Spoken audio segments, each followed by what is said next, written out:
thousands of years, Zen masters have understood that nature itself is the greatest teacher. The river, the mountain, the clouds passing overhead. Each element of the natural world contains secrets about how to live with profound peace and ease. Before we begin, feel free to share what time it is and where you're listening from. Tonight, we will go on a journey that follows a young monk at a mountain monastery. When he faces challenges, his teacher does not offer complicated answers. Instead, the master invites him outside to observe nature. And in watching the natural world, Ren begins to understand truths about his own mind. Truths that bring him great peace. These are not lessons to memorize or techniques to practice. They are invitations to see what has always been present. Simply listen and let these teachings settle into your awareness like rain soaking into earth. Relax. Take a slow, deep breath, and let's begin our journey together.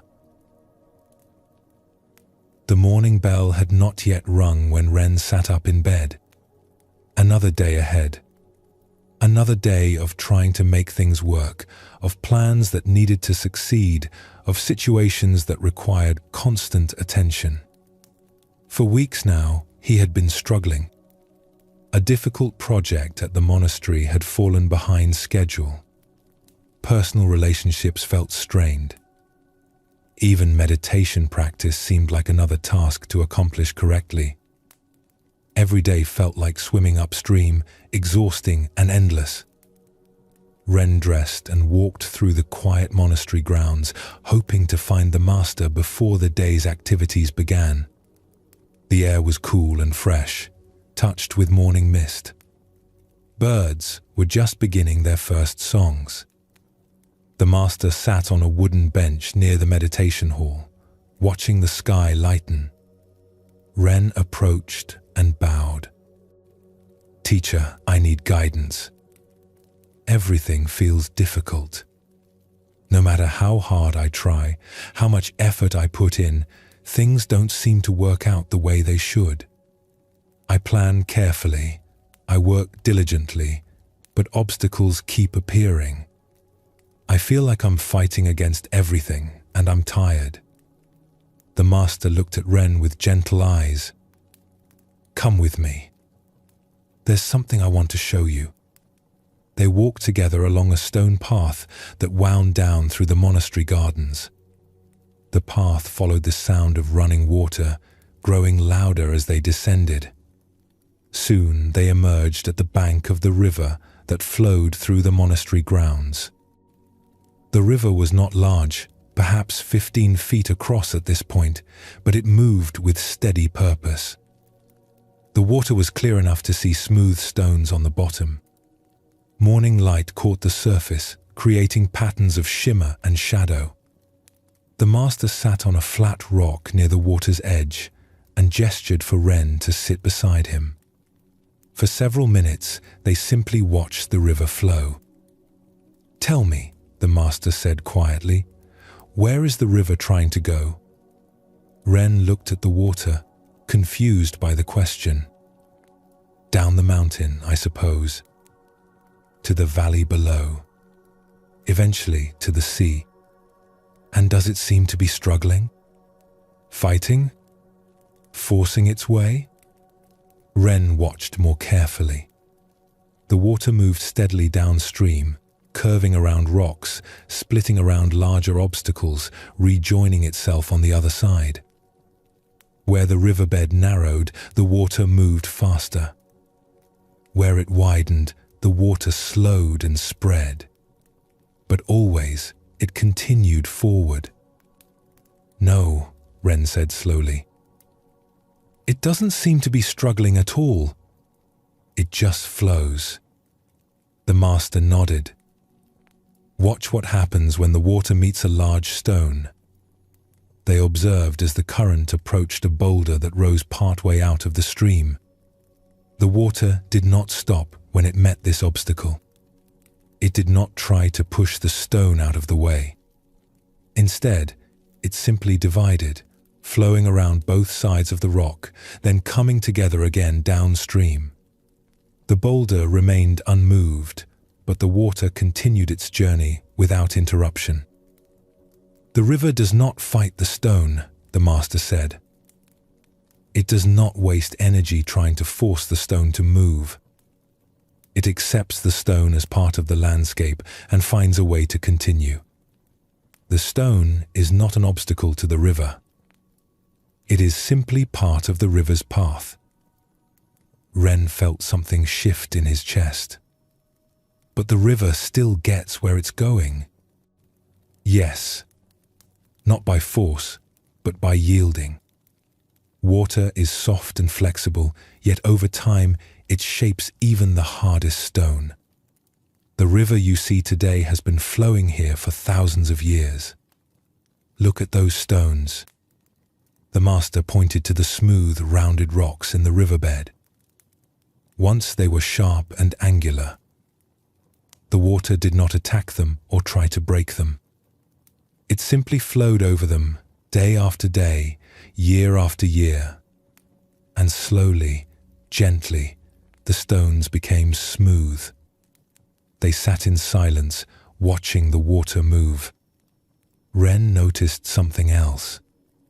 Where there was a fallen branch lying partially across the stream, the water did not try to lift it or push it away. It simply flowed underneath it, around it, through the spaces between its smaller branches. The branch created a different pattern in the water, but it did not stop the flow. "Everything you are struggling with," the master said, "is like a stone or a branch in the river. Your difficult project, your relationships, your meditation practice. You are trying to remove the obstacles before you can proceed. But what if the obstacles are not problems to be solved before you can move forward? What if they are simply part of the landscape you are moving through?" Ren thought about this. "But I have responsibilities. I can't just give up on things that aren't working." "The river does not give up," the master said. "It flows without stopping. But it flows by finding the path of least resistance, not by creating more resistance. There is a difference between giving up and letting go of the struggle." The master stood and began walking slowly along the riverbank. Ren followed. After a few minutes, they came to a place where the river made a wide curve, bending almost back on itself before continuing downstream. "Why do you think the river curves here?" the master asked. Ren looked at the landscape. On the inside of the curve, the bank was made of soft soil and grass. On the outside of the curve, a wall of solid rock rose up from the water's edge. "Because of the rock," Ren said. "The river can't flow through solid stone, so it goes around." "Exactly. The river does not waste time wondering why the rock is there or wishing the rock would move. It does not judge the rock as an obstacle that shouldn't exist. It simply accepts the reality of the rock and adjusts its path accordingly. This is wisdom." They continued walking until they reached a place where the river widened into a shallow pool before narrowing again and continuing downstream. The water in the pool was almost still, barely moving. Small fish swam in lazy circles.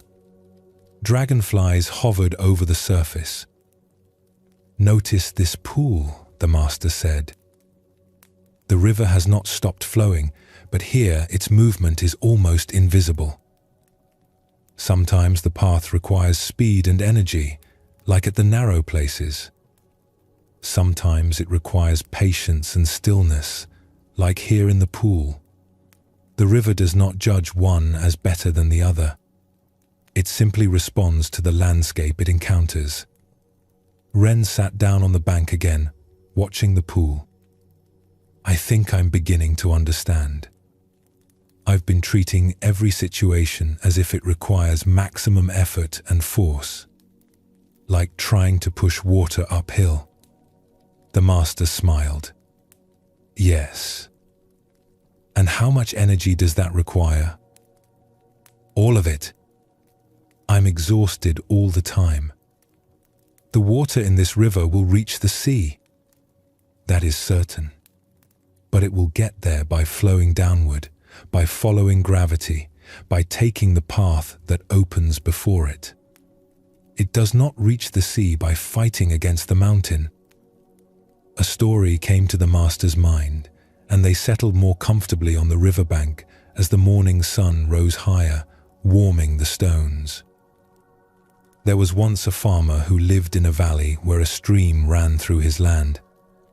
Every spring, when the snow melted in the mountains, the stream would flood his fields.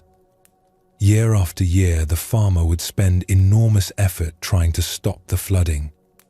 He built walls and dikes. He dug channels to divert the water. He spent his whole spring fighting against the rising water, trying to force it to go somewhere else, anywhere else but across his fields. The battles left him exhausted and bitter. Despite all his work, the water always found a way through his barriers. His crops would be damaged. His time and energy would be wasted. Each year he would swear to build stronger walls, dig deeper channels, fight harder against the flood.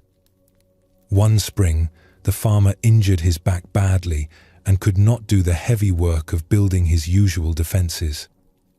He lay in his house, listening to the water rise, expecting complete disaster. He imagined his fields destroyed, his year's work ruined. But when he was finally able to walk outside, he discovered something surprising. Yes, his fields were flooded, but the water had deposited rich, dark soil across the entire area. When the flood finally receded, the farmer planted his seeds in this new soil. That year, his harvest was more abundant than any he had ever grown. The farmer sat on his porch that autumn, looking at his full storehouses, and realized what the water had been trying to tell him all along. The flood was not his enemy. It was bringing him exactly what he needed, but he had been too busy fighting it to receive the gift. The next spring, when the water began to rise, the farmer did not build walls.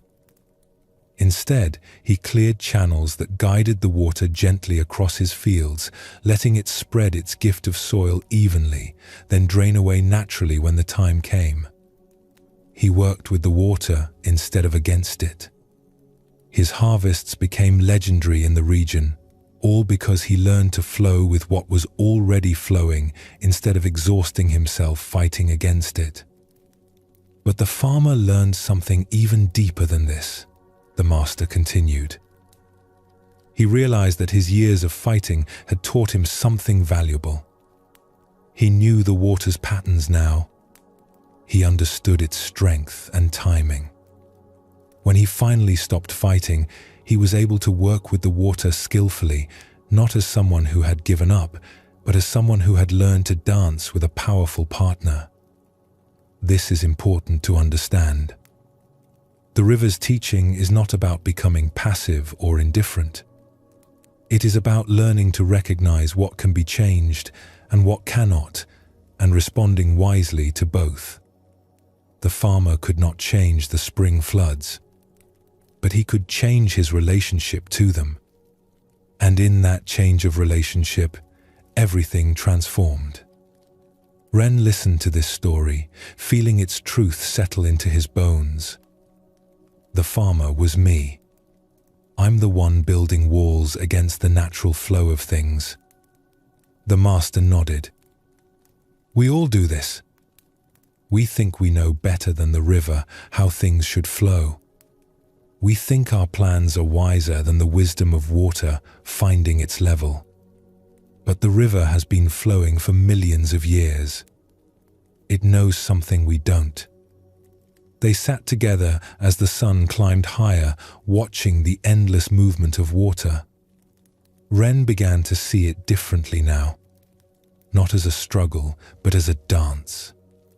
The water responding to every surface it touched, adjusting constantly, flowing without hesitation through whatever landscape appeared. "What does this mean for my project?" Ren asked. "For my relationships? For my practice?" The master picked up a small twig and tossed it into the current. They watched it float downstream, spinning slowly, following the water's path without resistance. "It means asking different questions. Instead of, 'How can I force this to work?' you might ask, 'What is the natural flow here?' instead of, 'What obstacle must I remove?' You might ask, 'What path opens when I accept this obstacle as part of the landscape?'" The master turned to look directly at Ren. "You are not wrong to care about your work or your relationships. The river cares about reaching the sea, but it reaches the sea by following its nature, not by fighting against it. Your nature is not to be a rigid wall that never bends. Your nature is more like water than stone." Ren felt tears rising, a release of the enormous tension he had been carrying. "I've been so tired." Of course. Fighting against the current is exhausting, but flowing with it is effortless. The master stood and offered a hand to help Ren up. "Let's walk back slowly. And as we walk, notice how your own body moves. You don't have to force each step. Your body knows how to walk. You simply allow the movement to happen. This is also the way of water." As they climbed the path back toward the monastery, Ren became aware of his breathing, his footsteps, the way his arms swung naturally with each stride. None of it required force or struggle. The body knew how to move when the mind stopped trying to control every detail. "The meditation you've been struggling with," the master said as they walked, "you're trying to force your mind to be still. But stillness, like water's movement, is natural when you stop fighting against the currents that are already there. You don't create stillness. You allow it by not creating turbulence." They reached the monastery courtyard and paused. Ren bowed deeply to the master. "Thank you. I feel like I've been holding my breath for months, and I can finally exhale." The master smiled. "The river taught you, not me. I just suggested you look. The teaching was always there, flowing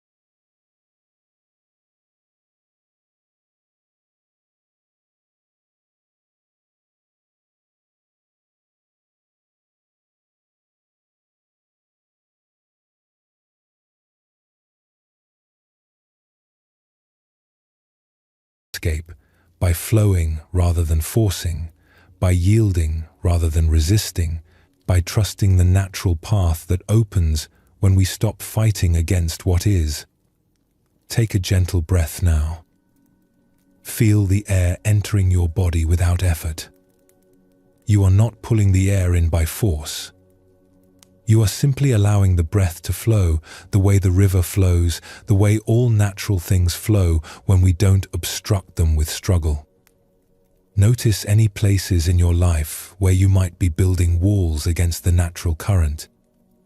Not to judge yourself for this, but simply to notice. What might it feel like to remove one stone from that wall?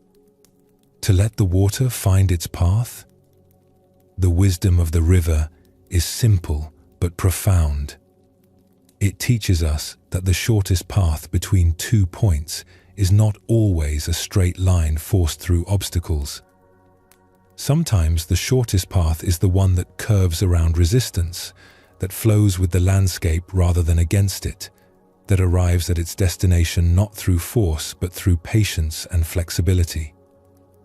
Water, the softest substance in the world, ultimately wears away the hardest stone. Not through violence but through persistence. Not through force but through gentle, constant presence. This is the way of deep change. This is the way of lasting transformation. Later that same day, as afternoon light slanted through the meditation hall windows, Ren sat in meditation. Usually, his mind would immediately begin planning, worrying, reviewing everything that needed to be done. But today, something was different. When a thought appeared, he noticed it. Just as the river notices a stone. The thought was there, part of the landscape. But Ren found he did not need to fight it or force it away. He simply let his awareness flow around it, the way water flows around an obstacle. The thought remained, but it did not stop the deeper current of his attention. Another thought came, then another. Usually, this would frustrate him. He would judge himself for his wandering mind, for his inability to maintain perfect focus. But today, he remembered the river. The water doesn't stop flowing just because there are many stones. It continues, adjusting to each one, finding its way through whatever landscape appears. His breathing deepened naturally, not because he was forcing it, but because he had stopped fighting against the natural rhythm. His body knew how to breathe when his mind stopped trying to control it so tightly. After meditation, Ren went to work on the project that had been troubling him for weeks. The same difficulties were there, the same obstacles, but he approached them differently now. Instead of trying to force a solution, he looked for the natural path. Where was the resistance? Where was the opening? He noticed something he hadn't seen before. He had been so focused on making his original plan work that he hadn't noticed a simpler approach that was right in front of him. It was like the river's curve around the rock wall. The direct path was blocked, but there was another way. Not worse, just different. Perhaps even better. That evening, Ren returned to the river. The master was there, sitting on the same flat rock where they had sat that morning. "How was your day?" the master asked. Ren sat down beside him. "Different. I kept seeing the river in everything. My meditation, my work, even conversations with the other monks. Everywhere I looked, I could see places where I was trying to force things instead of allowing them to flow." The master nodded, watching the water move in the fading light. "This is good. You are beginning to see with different eyes. But remember, this is not about becoming passive. The river is not passive. It is constantly moving, constantly working, constantly finding its way. But it works with its nature, not against it." "I noticed something else," Ren said. "When I stopped fighting so hard, I actually had more energy. The tasks didn't become easier, but I became less tired doing them. Yes, force requires enormous energy. Flow requires very little. This is why water can travel thousands of miles from mountain to sea, not through effort, but through following the path that opens naturally." They sat in silence for a while, listening to the sound of the river. The same water that had flowed past this spot in the morning was long gone, somewhere far downstream. And yet the river remained, constant in its change, always here and always new. "Teacher," Ren said, "I think I finally understand what you meant this morning. The river doesn't try to be anything other than water. It doesn't compare itself to other rivers or wish it could be a mountain instead. It simply is what it is, and that's enough." The master smiled. "And what are you, Ren?" Ren thought about this. "I'm not sure yet, but I think I'm learning that I don't have to force myself to be something I'm not. I can be myself and still accomplish what needs to be accomplished. Maybe even accomplish it better." "The river knows what it is," the master said. "It knows its nature is to flow downward, to seek the lowest place, to yield and adapt. When you know your own nature just as clearly, you too will flow with this kind of ease." The master paused, watching the river in the dim light. There is an old saying, "Water seeks the lowest place, and yet nothing is more powerful." This is because it does not compete. It does not try to be higher than other things. It simply goes where it is naturally drawn, and in doing so, it nourishes everything it touches. Ren looked at the water, barely visible now in the twilight. "I've been trying to be the highest place, the best, the most accomplished. And it's exhausting because I'm always comparing, always competing, always trying to prove something." "Yes. And what does the river prove?" "Nothing. It just is." "Exactly. The river does not need to prove it is water. It does not need to convince anyone of its worth. It simply fulfills its nature, and that is enough. More than enough. Essential." They sat quietly for a moment. Then Ren asked, "How do I find my nature?" "The river has gravity to guide it." "What guides me?" The master considered this. "You have been guided all along, but you have been too busy forcing and controlling to feel it. When you stop trying so hard to be what you think you should be, what remains? When you stop pushing against everything, what naturally emerges? That is your nature calling to you." It sounds so simple when you say it. It is simple. But simple is not the same as easy. The river makes it look effortless, but water has practiced being water for billions of years. You are learning to be yourself. It takes time. It takes patience. Most of all, it takes stopping the constant effort to be something else. Ren nodded slowly. "Today, when I stopped trying so hard, I noticed things I had missed before. Solutions I couldn't see when I was too busy forcing my original plan to work. This is the gift of flow.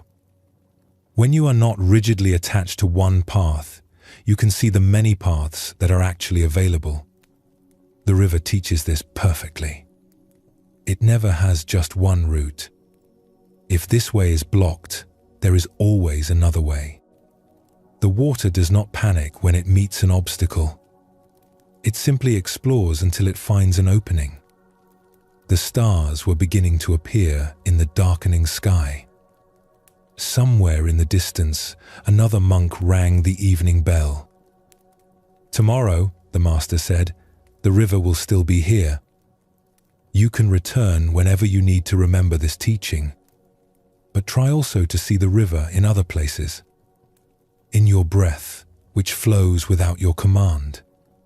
In conversations, which move best when you don't force them. In your meditation, where thoughts flow through like water through a stream bed. Once you truly see how the river moves, you begin to see this movement everywhere. As darkness settled over the monastery, Ren walked back to his room. The sound of the river followed him, a constant reminder of what he had learned. Tomorrow would bring new challenges, new obstacles, new opportunities to practice this wisdom. But tonight, he felt at peace. Not because everything was solved, but because he had discovered a new way of being with the unsolved. Rest in this knowing. Trust the flow that carries you, just as the river trusts gravity to carry it home. The monastery was busier than usual. A group of visiting monks had arrived from another temple, bringing new schedules and additional ceremonies. The daily rhythm that Ren had grown accustomed to kept shifting. Morning meditation happened at a different time. Meals were more crowded. New faces appeared everywhere, each with their own way of doing things. On top of this, Ren had received word that his family situation back home was changing. His father was considering selling the family land. His younger sister was moving to a distant city. Nothing felt stable anymore. Even the weather seemed erratic, swinging between warm sunshine and sudden mountain storms. Ren found himself constantly adjusting, constantly adapting to the next change. By the third day, he felt stretched thin, like he was being pulled in too many directions at once. His mind jumped from one thing to the next. He couldn't seem to find his center. After the morning meal, Ren sought out the master. He found him in the small garden behind the kitchen, pulling weeds from between the stones. "Teacher, everything keeps changing. Just when I get used to one thing, something else shifts. The monastery schedule, my family back home, even my own thoughts seem to move too fast. I feel like I'm being tossed around by waves. How can I find peace when nothing stays the same?" The master stood slowly, brushing dirt from his hands. He looked past Ren toward the peaks that rose beyond the monastery walls. "Come with me. Let's walk." They left the monastery grounds through the north gate and followed a path that climbed steadily upward. The morning air was cool and clear. Pine trees lined the trail, their needles soft underfoot. As they walked, the sounds of the monastery faded behind them. After about 20 minutes, they emerged onto an open ridge. Here, the view opened wide. The monastery sat below them, looking small and contained. And beyond everything, rising up against the sky, stood the mountain. It was not the tallest peak in the range, but it dominated the landscape. Its slopes were covered with forest near the base, giving way to bare rock higher up, and finally a crown of snow that never fully melted even in summer. The mountain caught the morning light, solid and present. The master led Ren to a flat boulder at the edge of the ridge, and they sat down together. For a long time, they simply looked at the mountain in silence. "How long has this mountain been here?" the master finally asked. Ren considered this. Thousands of years, maybe millions.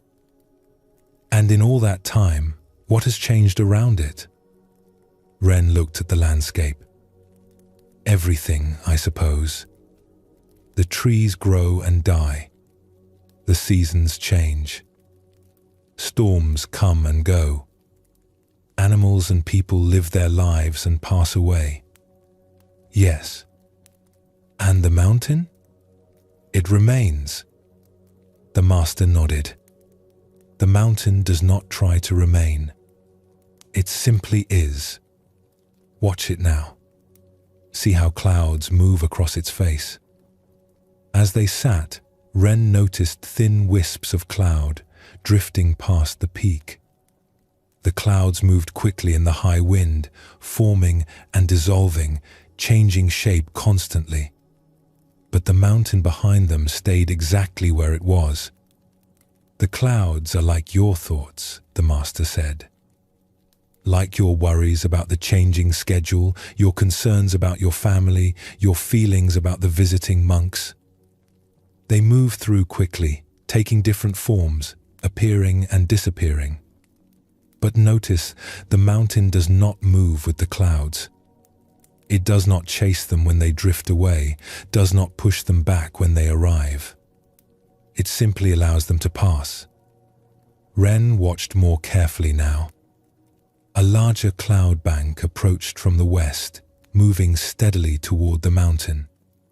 As it reached the peak, the mountain seemed to disappear entirely, swallowed by white mist. For several minutes, the summit was completely hidden. "It's gone," Ren said. "Is it?" the master asked. "Or is it simply obscured?" As they watched, the cloud mass continued moving east. Gradually, the peak began to emerge again. First, the snow-covered summit, then the rocky slopes below, until the entire mountain stood clear once more, exactly as it had been before. "The mountain was always there," Ren said slowly. "The cloud just covered it temporarily." "Yes, and this is important to understand. When your life feels chaotic, when changes come rapidly one after another, it may seem like your center has been lost. But, like the mountain in the cloud, your center has not actually gone anywhere. It has only been temporarily obscured by the weather passing through." The master picked up a small stone from the ground and held it in his palm. "You are not the changing circumstances. You are not the schedule shifts or the family news or the visiting monks. Those are weather patterns moving through. You are the mountain that remains while the weather passes." Ren felt something settle in his chest as he listened. "But how do I find the mountain in myself when the clouds are so thick I can't see anything clearly?" "By remembering that the mountain does not need to do anything to remain steady. It does not brace itself against storms. It does not resist the clouds. It simply stands in its own nature, and the weather moves through without changing what it fundamentally is." A story came to the master then, and he settled more comfortably on the boulder. There was once a great tree that grew at the base of a mountain. The tree was tall and strong, with deep roots and thick branches. It had grown there for over 200 years, watching the world change around it. Every spring, new leaves would emerge on the tree's branches, bright green and tender, full of life. The tree would feel the surge of energy as sap rose through its trunk, as birds built nests among its branches, as everything quickened with new growth. Then summer would come with its long, hot days. The tree's leaves would darken and toughen, providing shade for animals sheltering from the heat. The tree would stretch toward the sun, its roots drinking deep from underground streams. Autumn brought transformation. The leaves would turn brilliant colors, then fall one by one. The tree would feel itself being stripped bare, its energy drawing inward, its life force returning to the roots. Birds would leave for warmer places. The air would grow cold. Winter was the hardest season. The tree stood naked against freezing winds. Snow weighted its bare branches. Ice formed on its bark. From the outside, it looked almost dead, dark and stripped and waiting. Year after year, the tree went through these cycles. 200 times it bloomed and shed its leaves. 200 winters it stood bare. And through all of this, the tree never forgot what it was. It never panicked in autumn, fearing it was dying. It never worried in winter that spring would not return. It simply stood, rooted deeply, trusting its own nature. One spring, a young sapling grew near the old tree's base. The sapling loved its first spring, delighting in its new leaves, in the warmth and birdsong and abundance. But when autumn came, the young tree became afraid. "What's happening to me?" The sapling cried as its leaves began to change color. "I'm losing my leaves. Something is wrong." The old tree spoke gently to the young one. "Nothing is wrong. This is simply autumn. Your leaves have served their purpose, and now it is time to let them go. But I'll be naked, exposed. How will I survive without my leaves?" "The same way I have survived 200 winters," the old tree said. "By remembering that you are not your leaves. You are the trunk, the branches, the roots that go deep. The leaves come and go with the seasons, but you remain." The young sapling was not convinced. All through autumn it worried. When winter came and the last leaf fell, it was certain it would not survive. The cold winds terrified it. The ice felt like death itself. But the old tree stood beside it, steady as always. "Feel your roots," it said to the young tree. "Go deep inside yourself, below all the surface changes. There you will find something that does not change with the seasons. There you will find what you truly are." The young tree, having no other choice, turned its attention inward, down through its trunk, down into its roots that reached deep into the earth. And there it found something surprising. A steadiness. A core of life that was not affected by the bare branches or the freezing wind.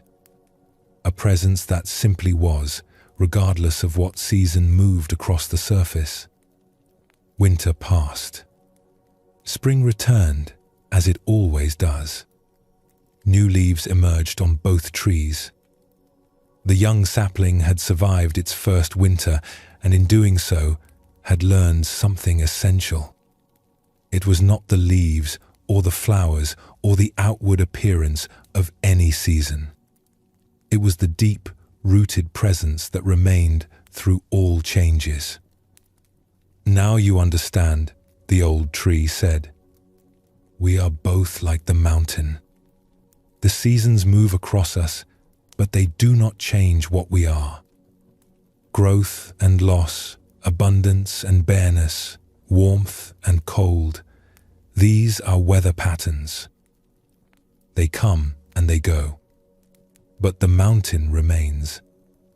Ren sat quietly after the story, looking at the mountain. He could see now what the master meant. The peak stood exactly as it had stood for countless years, while around it everything had changed. Empires had risen and fallen. Forests had grown and burned. Storms had raged and cleared. And through it all, the mountain remained itself. "I think I understand," Ren said. "I've been thinking of myself as the weather. When the schedule changes, I think I am that change. When my family situation shifts, I think I am that situation. But I'm not the weather patterns. I'm the mountain they're moving across." Yes. And this understanding changes everything. When you know you are the mountain, you can allow the weather to pass without being disturbed by it. The clouds come and you watch them. The storms arrive and you stand steady. The seasons change and you remain rooted in your own nature. The master stood and began walking along the ridge. Ren followed. They came to a place where they could see the monastery below. From this height, Ren could see people moving about their tasks, small figures going from building to building. He could see the visiting monks group gathered in the courtyard. All the busyness that had felt so overwhelming earlier now looked small and temporary. From up here, it all looks different, Ren observed. This is another gift the mountain offers, the master said. Perspective. When you are in the middle of the storm, everything feels huge and overwhelming. But when you rise to the mountain's view, you see how small and temporary each storm actually is. The changes that feel so huge in the moment are just weather passing through. They turn back toward the mountain. The sun had climbed higher now, and the light had changed. The snow on the peak glowed brilliant white. Shadows had shifted on the slopes, but the mountain itself was unchanged. Tomorrow, the master said, the light will be different again. Next week, different clouds will pass. Next month, the season will begin to shift. And the mountain will remain, reflecting each change without being changed by it. They sat again, watching birds circle below them on the thermal currents. Ren felt his breathing slow, felt his mind grow more spacious. The urgency he had felt earlier, the sense of being pulled in too many directions, was still there. But now, there was something else too. A stillness underneath the movement. A presence that was not disturbed by the surface changes. Teacher, how do I practice this? How do I become more like the mountain? The master considered this. You do not become the mountain. You recognize that you already are. But there are ways to remember this truth more easily. He pointed to the peak. Each morning when you wake, before you enter the day's activities, remember the mountain. Not by thinking about it, but by feeling into that quality of steadiness. Let your breath settle. Feel your body's weight on the earth. Notice the part of you that simply observes, the part that remains present while thoughts and feelings move through. In your meditation, when the mind becomes busy with thoughts, don't fight them. Let them move like clouds across the mountain's face. Your job is not to clear the sky. Your job is to remain as the mountain, letting the sky be whatever it is. During the day, when you feel overwhelmed by changes, pause for just a moment. Feel your feet on the ground. Remember that you are not the changing situation. You are the awareness within which the situation is happening. Like the mountain, like the old tree's roots, there is something in you that goes deeper than surface changes. Ren nodded slowly, taking this in. It sounds simple. It is simple. But like all simple truths, it must be remembered again and again. The clouds will be convincing. The storms will feel real and threatening. In those moments, you will forget that you are the mountain. But then you will remember. And each time you remember, the knowing becomes stronger. They began the walk back down toward the monastery. As they descended, Ren noticed how the mountain gradually disappeared from view, hidden by trees and the monastery's buildings. But he knew it was still there, steady and unchanging, even when he couldn't see it. This felt important somehow. The mountain didn't need his awareness to remain steady. It stood in its own nature, whether anyone was watching or not. Perhaps that was true of his own center as well. Perhaps it remained steady even when he forgot about it, waiting for him to remember. Halfway down the path, the master paused and looked back toward where the mountain had been visible. There is something else the mountain teaches. Come here tomorrow at sunset. The teaching will be different then. The next evening, Ren made his way back up the trail as the sun began to sink toward the western peaks. The light had changed completely. What had been bright and clear in the morning was now bathed in golden light, long shadows stretching across the landscape. The master was already there, sitting on the same boulder. Ren joined him, and together they watched the light change. The mountain looked completely different now. The east-facing slopes were already in shadow, deep blue and purple. But the western face glowed orange and gold, the snow on the summit catching the last direct sunlight and seeming to burn with inner fire. "Is this the same mountain we saw yesterday morning?" the master asked. "Yes, but it looks so different. The mountain has not changed. Only the light falling upon it has changed. This is another important teaching. The mountain reflects each condition without being that condition. In morning light, it appears one way. In evening light, another. In storm, it becomes dark and menacing. In clear weather, it seems peaceful and benign.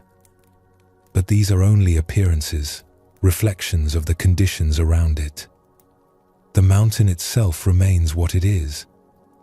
As they watched, the light continued to change. The golden glow climbed higher up the peak as the sun sank lower. The shadowed areas grew darker. Clouds near the horizon caught fire with red and orange. The whole scene transformed minute by minute. "Your moods are like this light," the master said. "Sometimes you feel happy and your world seems bright and beautiful. Sometimes you feel sad and everything appears dark. Sometimes anger colors everything red. Sometimes peace makes everything seem soft and gentle. But these are just the light of temporary conditions falling upon the mountain of your being. They change the appearance, but not the reality." Ren watched the last sunlight leave the mountain's peak.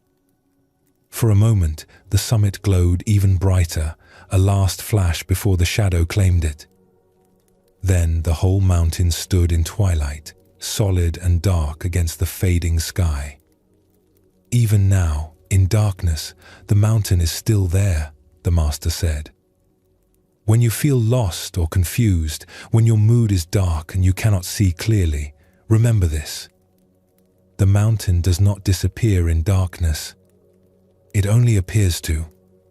It stands steady, waiting for the light to return, as it always does." Stars began to appear in the deepening blue above. The air grew cooler. They sat in silence as night settled over the landscape. "The mountain teaches us through all conditions," the master said softly. "In morning brightness and evening shadow.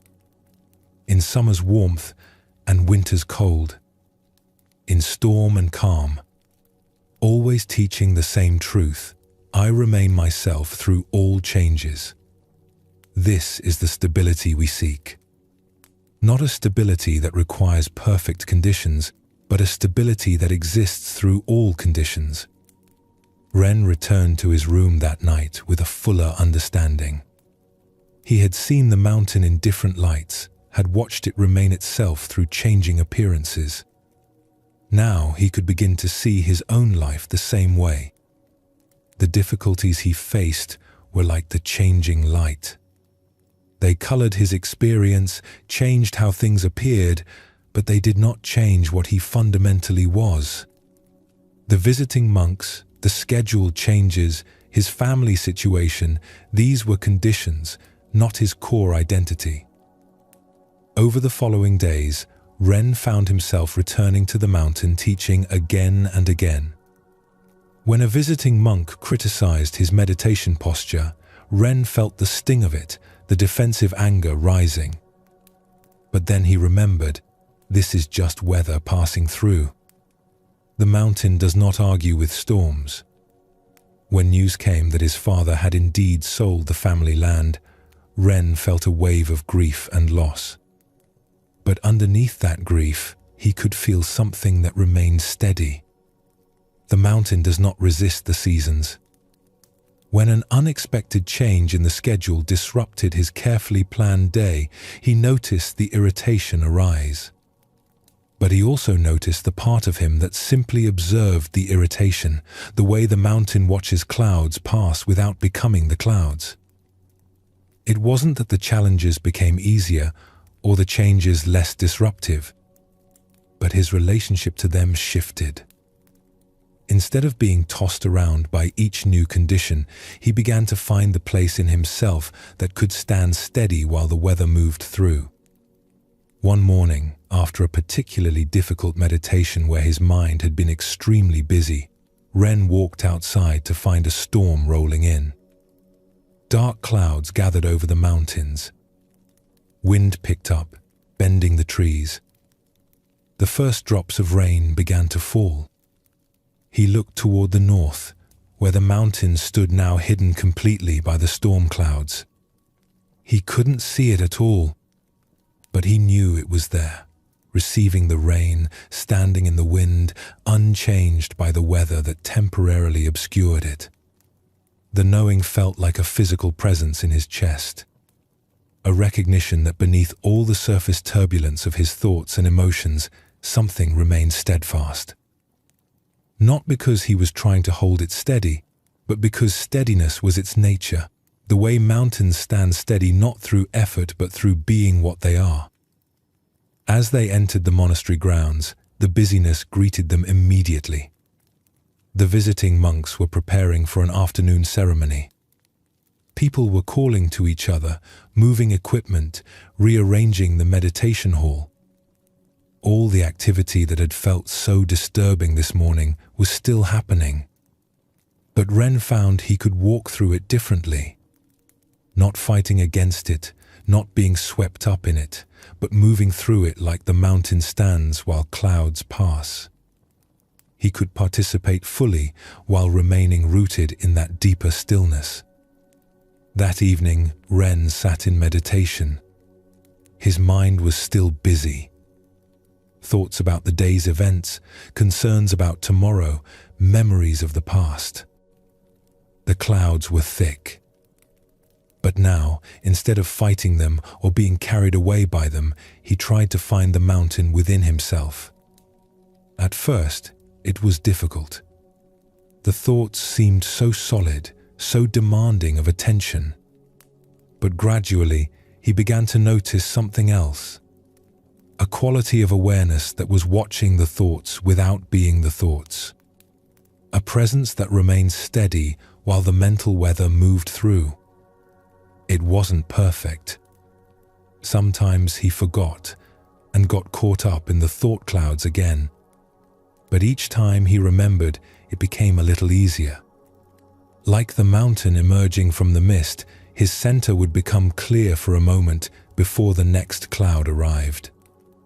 After meditation, Ren walked outside into the evening air. The monastery compound was quieter now, most monks preparing for sleep. He looked toward the north, where he knew the mountain stood, invisible now in the darkness. Tomorrow, it would still be there. The visiting monks would still be here, the schedule would still be different, his family situation would still be uncertain. The weather would continue passing through. But underneath it all, there was something that did not change. Something as steady as the mountain, as rooted as the old tree, as present as the earth beneath his feet. He didn't need to create this steadiness. It was already there. He only needed to remember it, to return to it, to trust it the way the tree trusted that spring would come again after winter. Trust in this deeper stability. It does not depend on circumstances staying the same. It does not require controlling everything around you. It is simply what you are beneath all the surface movements. The mountain within, steady and unshakable, waiting for you to remember it is there. The visiting monks had departed, and the monastery had returned to its usual rhythm. Ren noticed he moved through the changing schedules more easily now, like water finding its path. When unexpected tasks arose, he could feel the mountain-like steadiness underneath his responses. The teachings were beginning to take root. But a new challenge had emerged. One of the elder monks had begun criticizing Ren's work in the garden. His rows weren't straight enough. His pruning technique was incorrect. His understanding of the traditional methods was lacking. Each day brought new corrections, new observations about what Ren was doing wrong. At first, Ren tried to flow with this like water, to remain steady like the mountain. But something else was happening. He found himself becoming preoccupied with how he appeared to others. During meditation, instead of simply sitting, he would wonder if his posture looked correct. While working, he would constantly check if anyone was watching, judging. He began performing his duties not from natural presence, but from a place of worry about how he was being perceived. Even worse, he noticed himself creating a careful image. With some monks, he emphasized his diligence. With others, his spiritual insight. He caught himself changing his manner of speaking, depending on who was listening, crafting his responses to sound wise or humble or dedicated, whatever seemed most appropriate to the moment. It was exhausting. And beneath the exhaustion was a deeper unease. Who was he really? If he kept adjusting his presentation depending on his audience, where was his true self in all of this? He felt like he was losing touch with something essential, something real beneath all the performance. One evening after meditation, as the other monks filed out of the hall, Ren remained sitting. The master, who always sat near the back, approached him. "You look troubled." Ren hesitated, then spoke. "Teacher, I don't know who I am anymore. I've become so concerned with how others see me that I've lost track of what's actually true. With the elder monk's criticism, I find myself constantly trying to appear a certain way. And now I do this with everyone. I adjust myself to fit what I think they want to see. But which version is real? Or am I just a collection of performances?" The master sat down beside him. "Come with me. The moon is full tonight." They walked out into the night air. The monastery was quiet, most monks already in their rooms. The master led Ren down a path to a small pond at the edge of the grounds.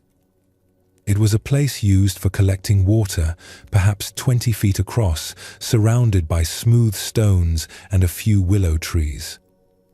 The moon hung large and bright in the clear sky, nearly full. Its light illuminated everything with soft silver.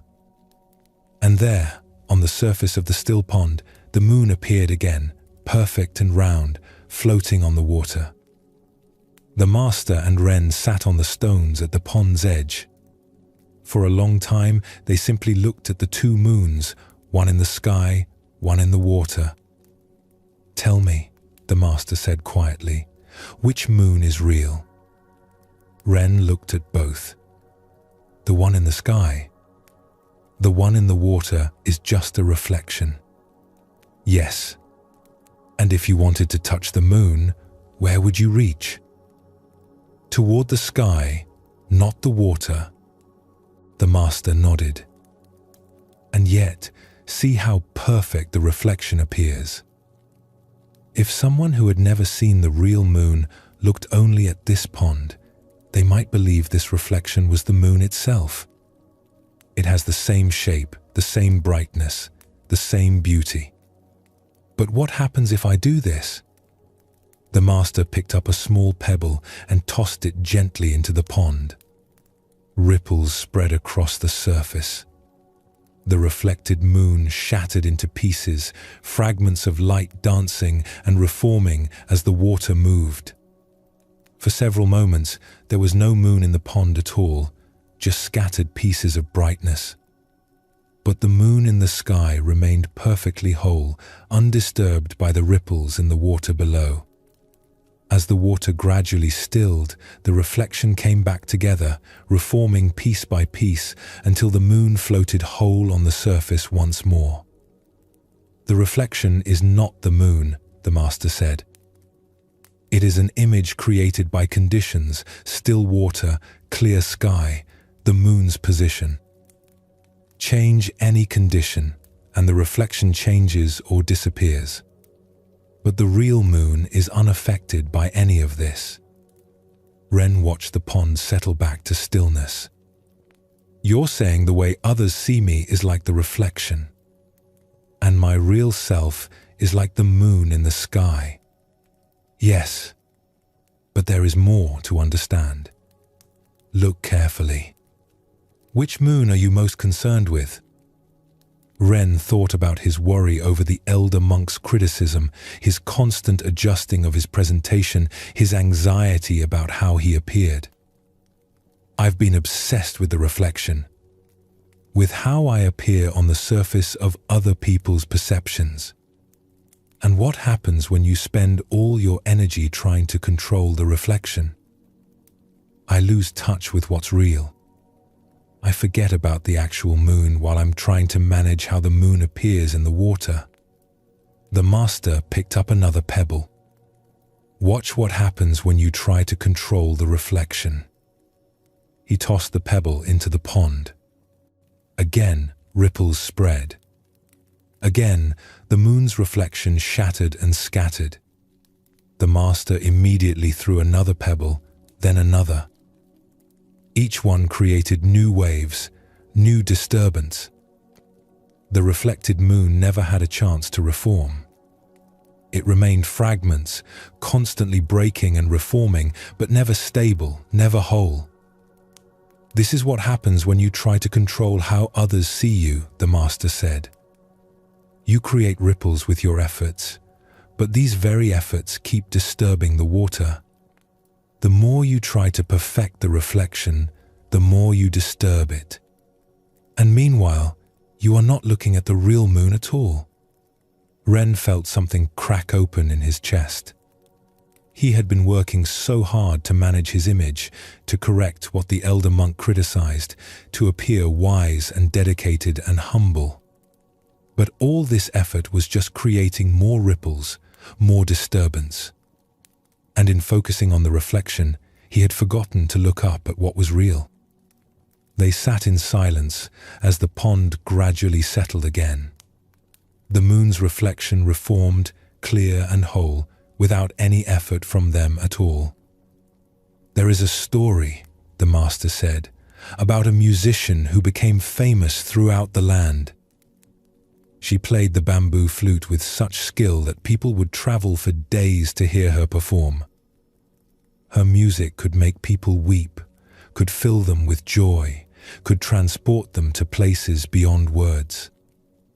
But as her fame grew, something began to change. She became aware of her audience's expectations. She noticed their reactions, their preferences, their opinions. Slowly, she began adjusting her playing to meet these expectations. When she sensed the audience wanted something uplifting, she played bright melodies. When she felt they wanted depth and sorrow, she played mournful tunes. She became very skilled at reading her audience and giving them what they wanted. Her fame grew even greater.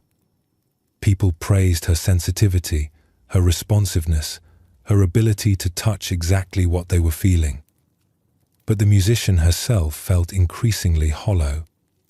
She no longer knew what she actually wanted to play. She had become so good at reflecting her audience's desires that she had lost touch with her own musical voice. Was she a great musician? Or was she just a very accurate mirror? One night, after a particularly celebrated performance, she walked alone into the mountains. She sat by a stream holding her flute and realized she didn't know what to play. Every melody that came to mind seemed to be something she had played for someone else, adjusted for some audience, shaped by others' expectations. She sat there through the night, not playing, just listening to the stream. As dawn approached, a bird began to sing in a nearby tree. The bird's song was simple and pure, nothing fancy or complicated. But it was completely authentic. The bird was not singing to please anyone. It was simply singing its own nature. Something in the musician broke open. She lifted her flute to her lips and played a single note. Just one note, held long and steady. But it was her note, not anyone else's. It came from her true voice, not from any image of who she should be. From that note, a melody emerged. It was not the kind of music she had become famous for. It was simpler, more direct, sometimes rough. But it was true. It was the sound of her actual self, not the reflection of others' desires.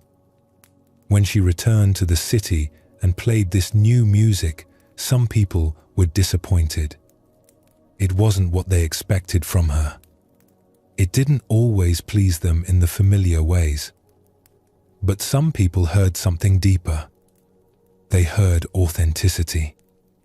They heard a real person playing real music, not a mirror reflecting their expectations. The musician learned that she could not be both the moon and its reflection.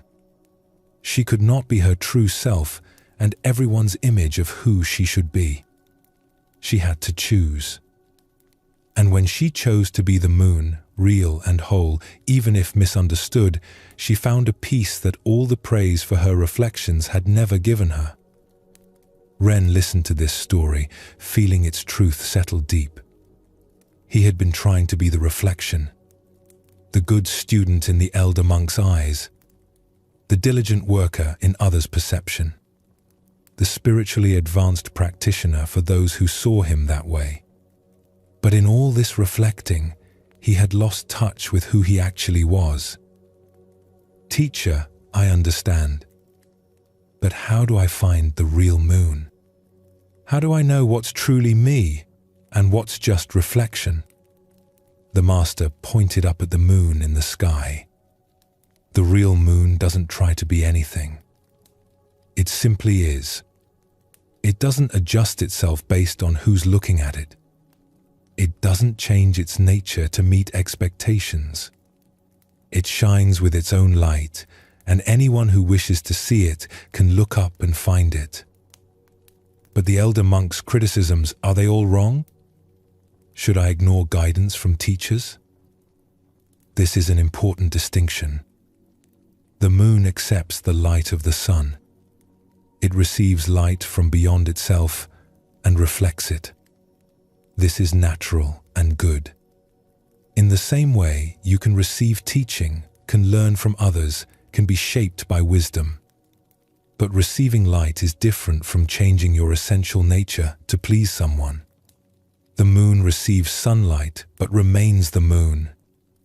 The master looked at Ren directly. When the elder monk offers true teaching, something in you recognizes it. It resonates with what you already know to be true. This is receiving light. But when you twist yourself into shapes to avoid criticism, when you perform rather than practice, when you are more concerned with appearing right than being genuine, this is trying to control the reflection. A breeze moved across the pond, creating small ripples. The moon's reflection wavered, broke apart slightly, then reformed as the water settled. The moon in the sky remained completely still. Notice how the reflection is constantly affected by conditions, the master said. A breeze, a pebble, even the movement of a fish beneath the surface, everything disturbs it. This is the nature of reflections, of images, of how we appear to others. It is inherently unstable, constantly changing, based on conditions we cannot control. But the real moon, look at it. Wind does not move it.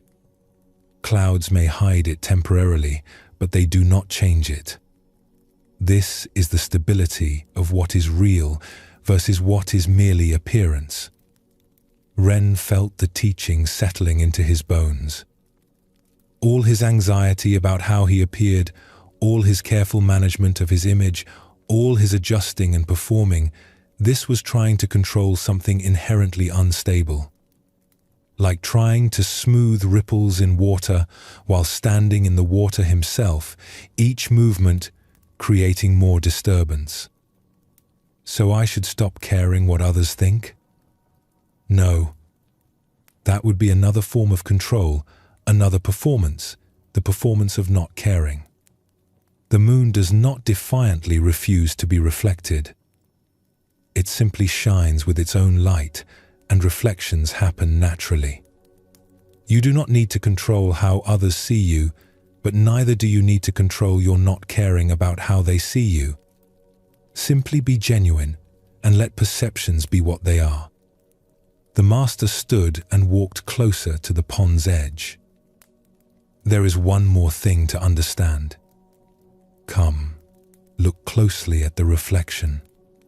Ren joined him at the very edge of the water. They both looked down at the moon's reflection floating just below the surface. Imagine you are thirsty, the master said, and you think this reflected moon is water. What happens when you try to drink it? I would get water, but not the moon. The moon was never in the water to begin with. Yes, and this is the final teaching. The reflection is not just unstable and easily disturbed. It is also fundamentally empty of what it appears to be. People's perceptions of you are not you. Their opinions, their judgments, their praise or criticism, these are reflections, images, appearances. They may resemble you, but they are not you. They are created by the conditions of their own minds, their expectations, their histories, their needs. When the elder monk criticizes your work, he is looking at his reflection of you, created by his own standards and expectations and past experiences. It may resemble you or it may not, but it is not you. When you try to fix yourself based on this reflection, you are trying to change the moon to match how it appears in one particular pond. Ren suddenly laughed. That's absurd. The moon can't change itself to match every reflection in every pond on Earth. Exactly. And yet, this is what we try to do. We try to be different people for different audiences, to match each reflection, to control how we appear in each person's perception. It is not only exhausting, it is impossible. And in the attempt, we lose touch with what is real. They walked slowly back toward the monastery. The moon followed them overhead, constant and present. Ren felt something had loosened in him. Not solved completely, but loosened. He could feel the difference now between his genuine self and the performances he had been offering. Tomorrow, the master said, when you work in the garden and the elder monk comes to observe, try this. Do your work as genuinely as you can. Not performing being genuine, not trying to appear authentic, but actually doing the work from your real self. Let the elder monk see what he sees. His reflection is his own. You cannot control it, and you do not need to. But what if his criticism is valid? What if I really am doing something wrong? Then you will recognize it. Something true resonates with truth. When genuine teaching meets genuine presence, recognition happens. But this is different from scrambling to fix yourself based on every judgment and opinion. The moon receives light from the sun because that is its nature. But it does not scramble to reflect every passing cloud. They reached Ren's room. The master paused before leaving. Remember, the goal is not to become indifferent or hard. The moon is not hard, it is luminous and beautiful. It affects the tides, lights the night, inspires wonder. But it does this by being fully itself, not by trying to control how it appears. The next morning, Ren went to work in the garden. His heart was beating faster as he approached, knowing the elder monk often came to observe. He noticed the familiar anxiety rising, the urge to check his posture, to make sure he was doing everything correctly, to prepare explanations for his choices. But then he remembered the moon. The real moon, not the reflection. He knelt in the garden and simply began to work. Not performing work, not working to appear a certain way, but actually working. His hands in the soil, his attention on the plants, his body moving naturally as it knew how to move. When his mind started to worry about being watched, he noticed this was focusing on the reflection. He gently brought his attention back to the real, the actual work, the actual moment, his actual self engaged in what was in front of him. The elder monk did come and did offer criticism.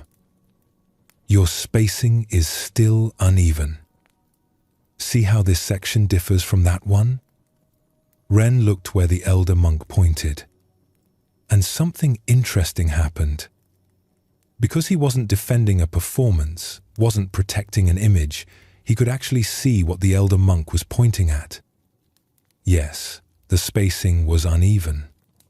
He had been distracted when planting that section, thinking about something else instead of paying attention.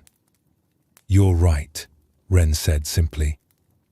I see it now. Thank you. The elder monk looked slightly surprised, as if he had been prepared for defensiveness or excuses. He nodded and moved on. Ren returned to his work and noticed something remarkable. He felt lighter. By acknowledging what was true without defending what wasn't, by being present with what was real rather than managing what was reflected, he had more energy, more clarity, more peace. Over the following days, Ren continued to practice this teaching. In conversations, he noticed when he started to perform. Not to judge himself for it, but just to notice. And in noticing, he could sometimes choose differently.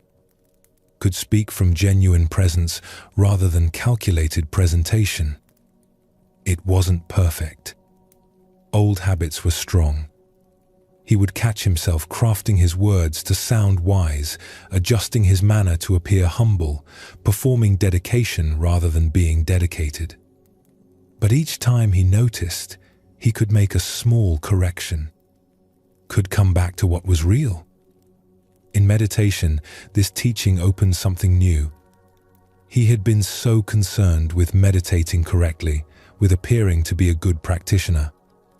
But now he could simply sit. Just this body, just this breath, just this moment. Not performing meditation for an imagined audience, but actually being present. The thoughts still came, like ripples on water. But he understood now that these were reflections, appearances, not his true nature. His true nature was more like the moon itself, present, aware, unchanging in its essence, even as appearances moved across its surface. One evening, about a week after the teaching at the pond, Ren returned to that spot alone. The moon was past full now, slightly less than round. He sat on the stones and looked at both moons, the real one in the sky, the reflected one in the water. A fish moved beneath the surface and the reflection wavered. A breeze came, and the reflection broke into fragments. But Ren did not feel disturbed by this. The instability of the reflection no longer seemed like a problem to be solved. It was simply the nature of reflections. He looked up at the real moon, steady in the sky. Something in him recognized this steadiness. Not as something he needed to create, but as what he already was beneath all the performances and adjustments and concerns about appearance. The moon did not become the moon by trying. It simply was the moon. And in being fully itself, it gave light to the world, affected the tides, inspired wonder. Not by controlling how it appeared, but by shining with its own nature. Ren carried the lessons from the river, from the mountain, and now from the moon. He was learning to flow without forcing, to remain steady amid change, and to distinguish between his true nature and the countless reflections of how he appeared to others. These teachings were not separate. They wove together. The river had shown him how to move through obstacles without fighting. The mountain had shown him the steadiness beneath changing conditions. And now the moon showed him what was real versus what was merely appearance. He noticed that these teachings supported each other. When he remembered the mountain's steadiness, it was easier to not be disturbed by others' changing opinions. When he remembered the river's flow, he could move through social situations without forcing or performing. And now, understanding about reflections, he could participate fully in community life while remaining rooted in his genuine self. The monastery felt different now. Not because it had changed, but because his way of being in it had changed. He still worked diligently, still practiced meditation, still learned from teachers. But there was less strain, less performance, less exhausting effort to control things that were inherently beyond control. The elder monk still offered criticism, but Ren could receive what was useful without taking on what was merely the elder's reflection, his personal preferences and opinions. Some teachings resonated as true, and Ren learned from them. Others were just one person's view, and Ren could let them pass like clouds across the moon, not denying them, but not being defined by them either. Take a gentle breath now. Feel yourself present in this moment. Not how you appear, not how you imagine others see you, but your actual self, here and now.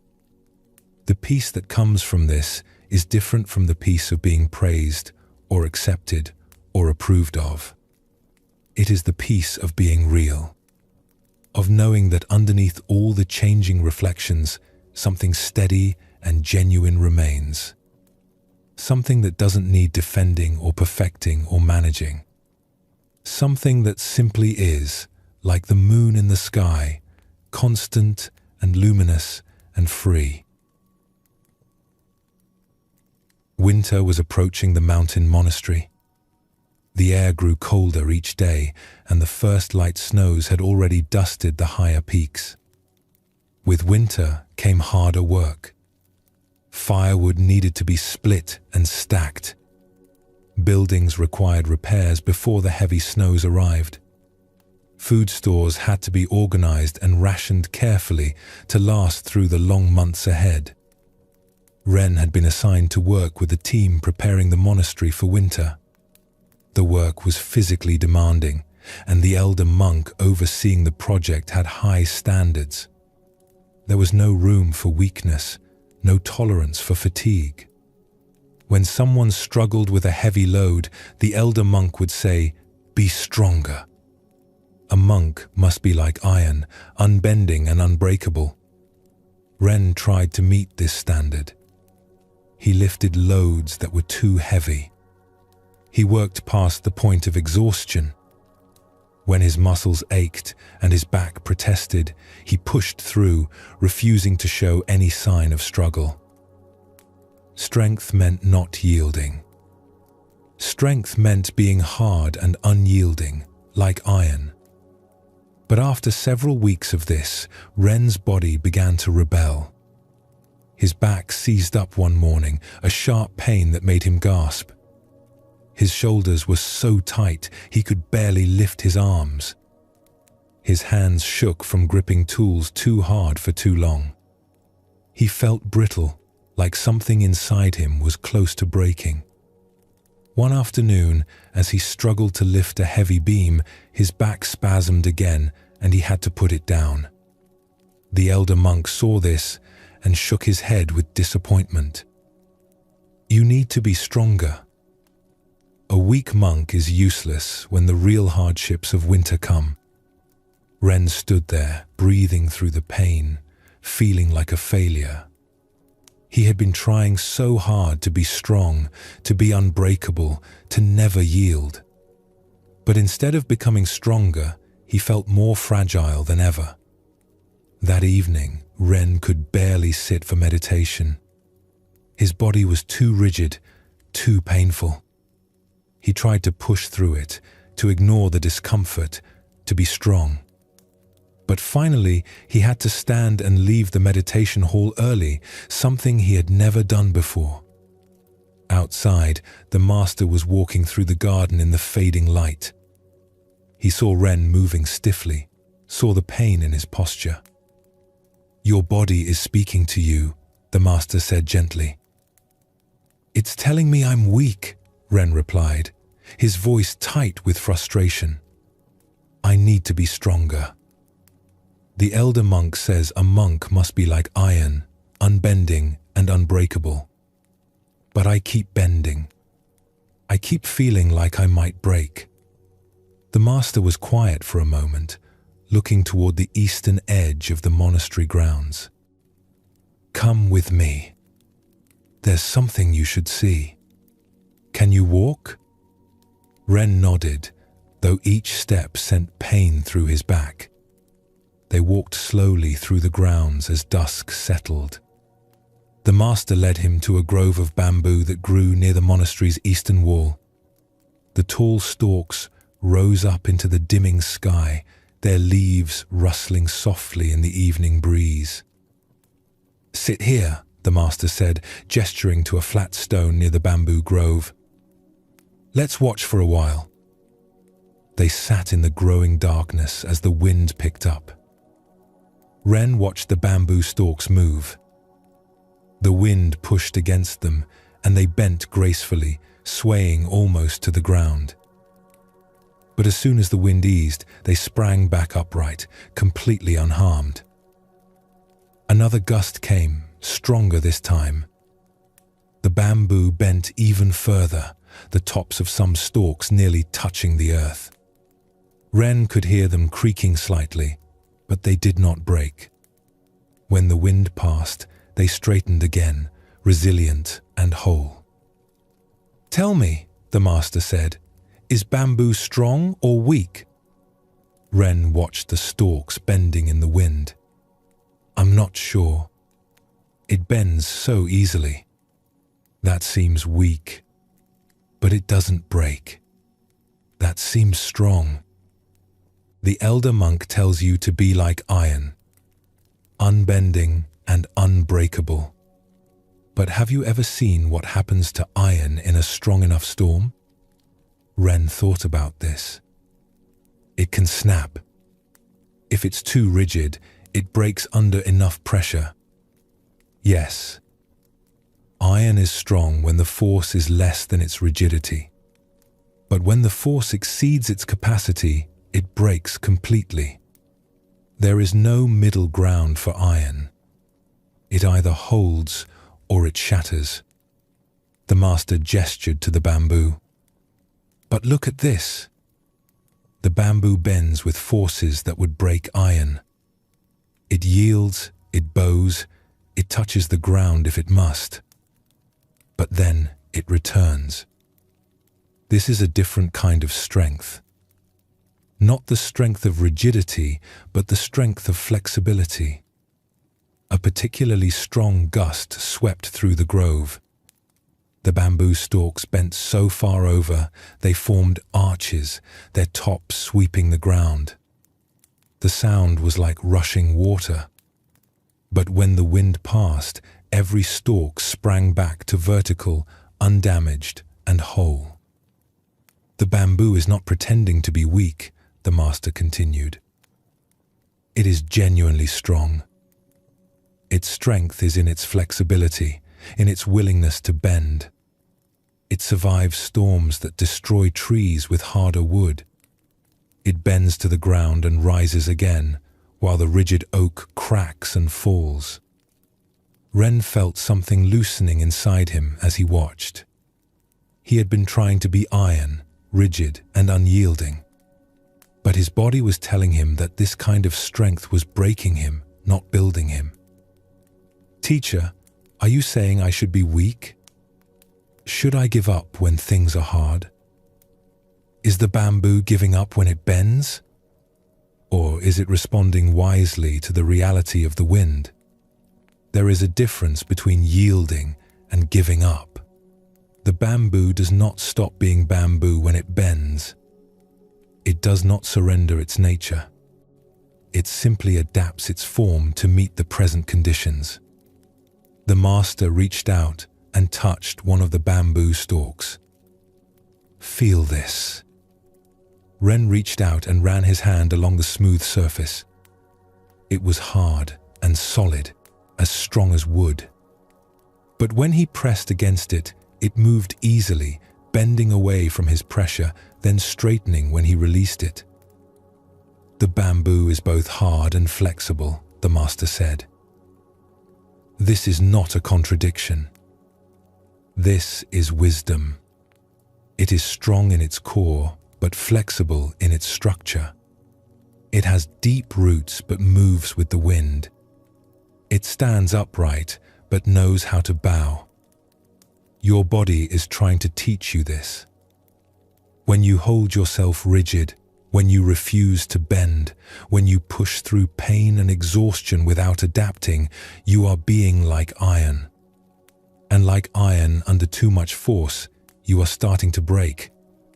They sat in silence as full darkness settled around them. The wind continued to move through the bamboo, and Ren watched the endless dance of bending and returning, yielding and rising. There was something almost hypnotic about it, something that spoke to a wisdom deeper than words. "There is a story," the master said, "about two teachers who lived in a mountain village.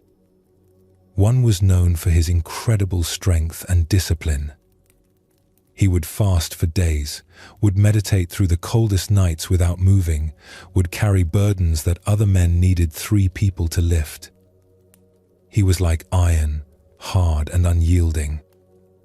His students admired his power and tried to emulate his unbreakable nature. The other teacher seemed softer, more ordinary. He ate when he was hungry, rested when he was tired, asked for help when a burden was too heavy. Some people thought he was weak compared to the first teacher. His students sometimes wondered if they had chosen the wrong master. One winter, the harshest in living memory, came to the mountains. Snow fell for weeks without stopping. Food became scarce. The cold was brutal, relentless. The entire village struggled to survive.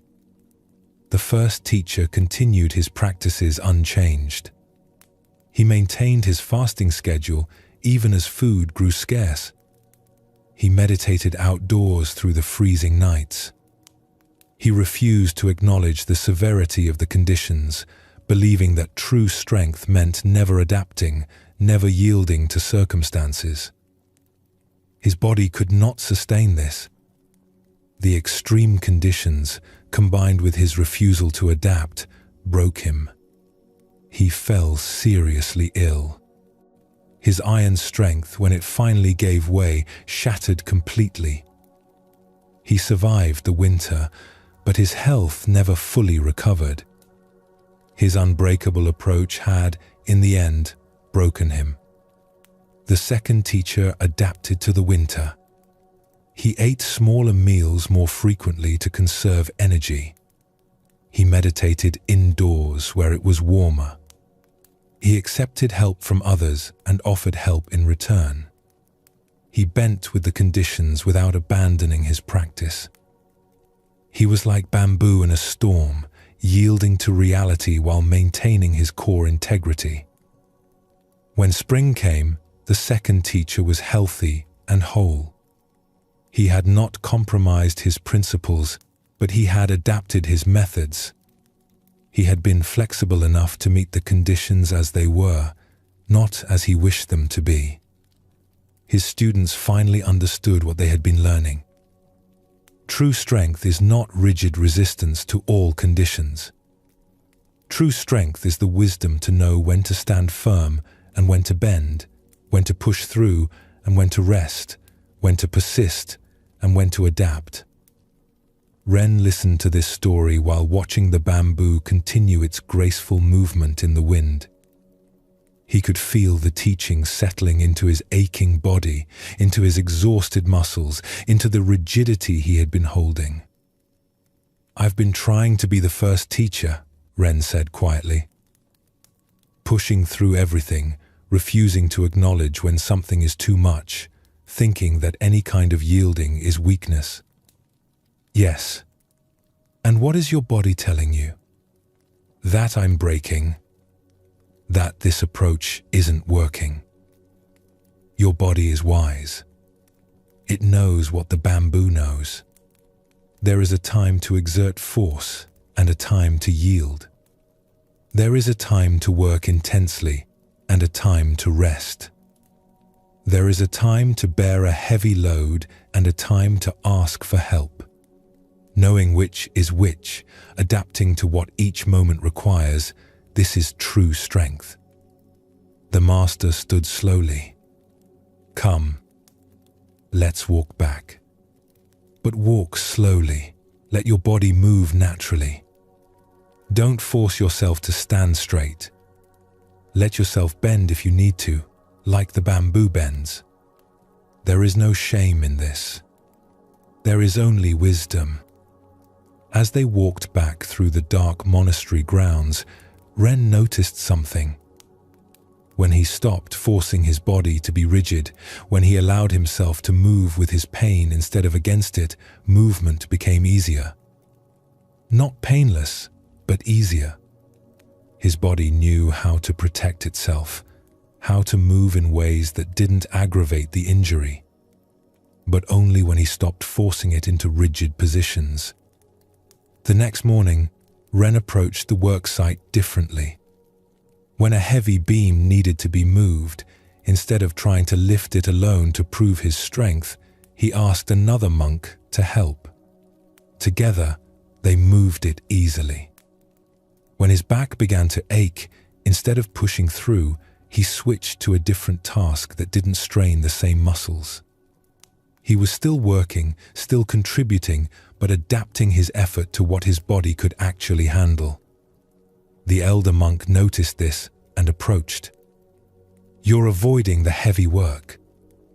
Ren took a breath, expecting criticism. But instead of defending himself or making excuses, he simply spoke honestly. "My back is injured. I'm working in ways that allow healing while still being useful. Like bamboo bending in wind, not breaking." The elder monk looked at him for a long moment. Then, surprisingly, his expression softened. "I've had 3 serious back injuries in my life from refusing to bend. Each one took longer to heal than the last. Perhaps the bamboo knows something I didn't learn soon enough." He walked away, leaving Ren standing there surprised. Even the elder monk, with all his talk of being like iron, had learned the cost of rigidity. Over the following days, Ren discovered that flexibility did not mean weakness. When he worked with his body's reality instead of against it, he could work longer without exhaustion. When he asked for help with tasks that were too heavy, he could offer help to others in return, and the work flowed more smoothly for everyone. He noticed this principle extending beyond physical work. In conversations, when someone challenged his ideas, instead of rigidly defending his position, he could consider what they were saying. Sometimes he learned something new. Sometimes he changed his mind. This wasn't weakness. It was the flexibility to bend toward truth, wherever it came from. In meditation, when difficult emotions arose, instead of trying to be stronger than them, to push them away through sheer force of will, he could bend with them. Let them move through without resistance, then return to his center when they passed. Like bamboo in wind, bending but not breaking, returning to upright when the gust passed. One morning, about 2 weeks after the teaching at the bamboo grove, Ren woke to find heavy snow falling. The kind of storm that would test everyone's strength. His first impulse was the old one: brace yourself, be hard, be unbreakable. But then he remembered the bamboo. He got up slowly, letting his body wake naturally. He dressed warmly instead of trying to prove he could endure cold. He ate a good breakfast instead of fasting to show discipline. When he went outside to help clear snow, he worked steadily but not frantically. When he got tired, he rested briefly rather than pushing to exhaustion. When the wind picked up and made the work harder, he waited for it to ease rather than battling directly against it. By the end of the day, he had accomplished more than usual. Not through force, but through sustainability. Not through rigid determination, but through flexible persistence. That evening, as the snow continued to fall, Ren returned to the bamboo grove. The stalks were covered in snow, their leaves weighed down with white. As he watched, the wind picked up again, and something remarkable happened. The bamboo bent under the weight of snow and the force of wind. It bent so far that the snow slid off the leaves and branches. By yielding to the wind, by bending low, the bamboo shed the weight that might have broken it. Then it straightened again, lighter and free. The master appeared beside him, also watching. See that? The bamboo does not hold onto burdens that will break it. It bends, releases what it cannot carry, and rises again. I've been holding on to so much, Ren said. Trying to carry everything without bending, without releasing anything. Thinking that asking for help or admitting struggle was weakness. And now? Now I see that the strongest thing is still standing at the end of the storm. Not the thing that never bent, but the thing that bent and returned again and again. They stood together in the falling snow, watching the bamboo's endless dance of yielding and returning. Each time the wind came, the bamboo bowed. Each time the wind passed, the bamboo rose. It never fought the wind, but the wind never destroyed it. This is one of nature's deepest teachings, the master said. Flexibility is not the opposite of strength. It is strength's highest form. The water that wears away stone is not hard. The wind that shapes mountains is not solid. The bamboo that survives the harshest storms is not rigid. The universe itself teaches this. Seasons change, weather shifts, life moves in cycles. Everything in nature knows how to adapt, how to yield, how to bend and return. Only humans get confused, thinking that strength means never changing, never adapting, never bending. Winter deepened around the monastery. More storms came, each one testing everyone's endurance. But Ren moved through them differently now. When the work was hard, he worked hard, but within his capacity. When rest was needed, he rested without guilt. When help was needed, he asked for it and offered it. His back healed slowly, but it did heal. The rigidity in his shoulders eased. His hands, which had been clenched so tightly around tools, learned to hold firmly, but not desperately. He noticed that his meditation practice deepened too. By learning flexibility in his body, he learned flexibility in his mind. Thoughts and feelings could arise without him having to be stronger than them, without him having to fight them off through rigid control. He could bend with them, let them move through, and return to his center. One afternoon, during a particularly harsh storm, Ren was in the meditation hall when he heard a loud crack from outside. He went to investigate and found that one of the old pine trees near the monastery gate had broken. A massive branch, as thick as a man's torso, had snapped under the weight of ice and wind. It lay on the ground, leaving a jagged wound in the tree. The master was already there, looking at the fallen branch. Other monks gathered around, discussing how to clear it away. The pine refused to bend. The master said quietly to Ren, "See how rigid its wood is? Strong, yes, but not flexible. When the weight became too much, it had no choice but to break." They walked together to the bamboo grove nearby. The bamboo was buried under snow and ice, the stalks bent almost completely horizontal under the weight. Some of them touched the ground, arched over like green bridges. "Look at this," the master said. "The bamboo carries as much weight as the pine branch did. Maybe more. But see how it responds?" As they watched, the wind shifted slightly, and one of the bamboo stalks moved just enough that the snow slid off. Freed from the weight, the stalk sprang partway upright, though still bent from the remaining snow. Gradually, as more snow fell or shifted, more stalks began to release their burdens and rise. "The bamboo knows something the pine does not," the master said.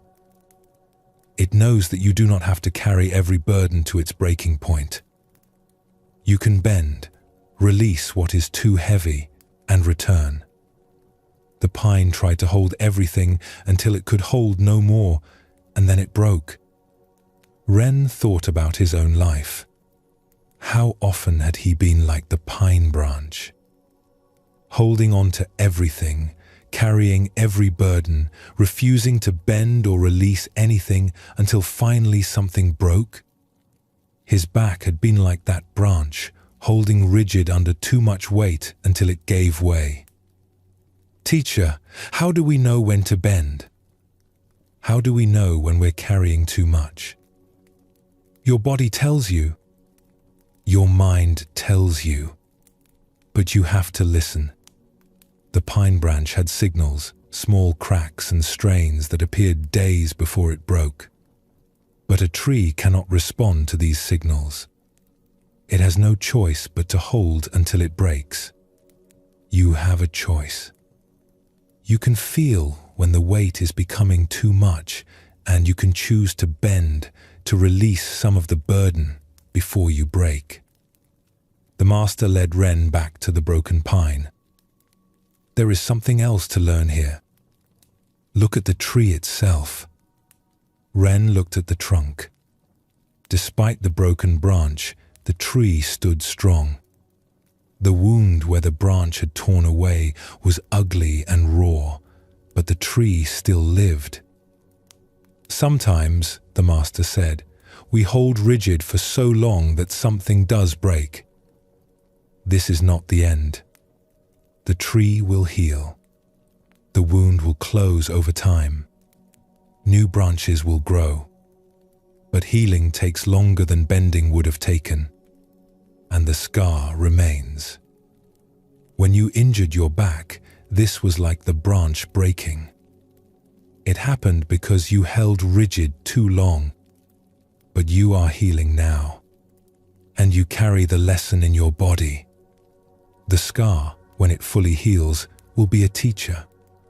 It will remind you to bend before breaking. They stood in silence, watching snow continue to fall on the damaged tree and the flexible bamboo.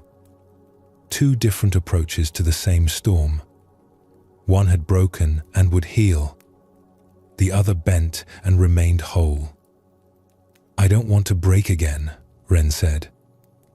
"Then practice being like bamboo. Not just in your body, but in everything. In your expectations, in your relationships, in your practice. Hold your center, but let the surface adapt. Be strong in your principles, but flexible in your methods. Know what is essential and what can be released." The teaching of the bamboo wove through everything. In work and rest, in strength and yielding, in standing firm and adapting, there was a wisdom that came from watching how nature itself moved. A few days later, Ren faced a different kind of test. He had been working carefully on a wooden carving for the monastery shrine, spending hours shaping a piece of cedar. But near the end, his tool slipped and cut deeply into the wrong place, ruining the design. His first response was familiar. Frustration, anger at himself, the rigid determination to be perfect. But then he remembered the bamboo. This mistake was like wind pushing against him. He could hold rigid in his anger and frustration, or he could bend with the reality of what had happened. He took a breath and looked at the damaged carving again. The mistake had created a different shape. Not the one he had planned, but perhaps something else was possible. Instead of forcing the wood back to his original vision, he adapted. He worked with the new form that the mistake had created. The final carving was different from what he had intended. But it had a natural quality, a sense of spontaneity that his careful planning might not have achieved. The mistake, met with flexibility rather than rigidity, had become a teacher. He thought about what the master had said about the bamboo releasing burdens. He had released his rigid attachment to the original plan, and something new had emerged. This was another way of bending. Not just in body, but in expectations, in attachment to outcomes, in the tight grip of control. As winter began to ease towards spring, Ren noticed the bamboo grove changing.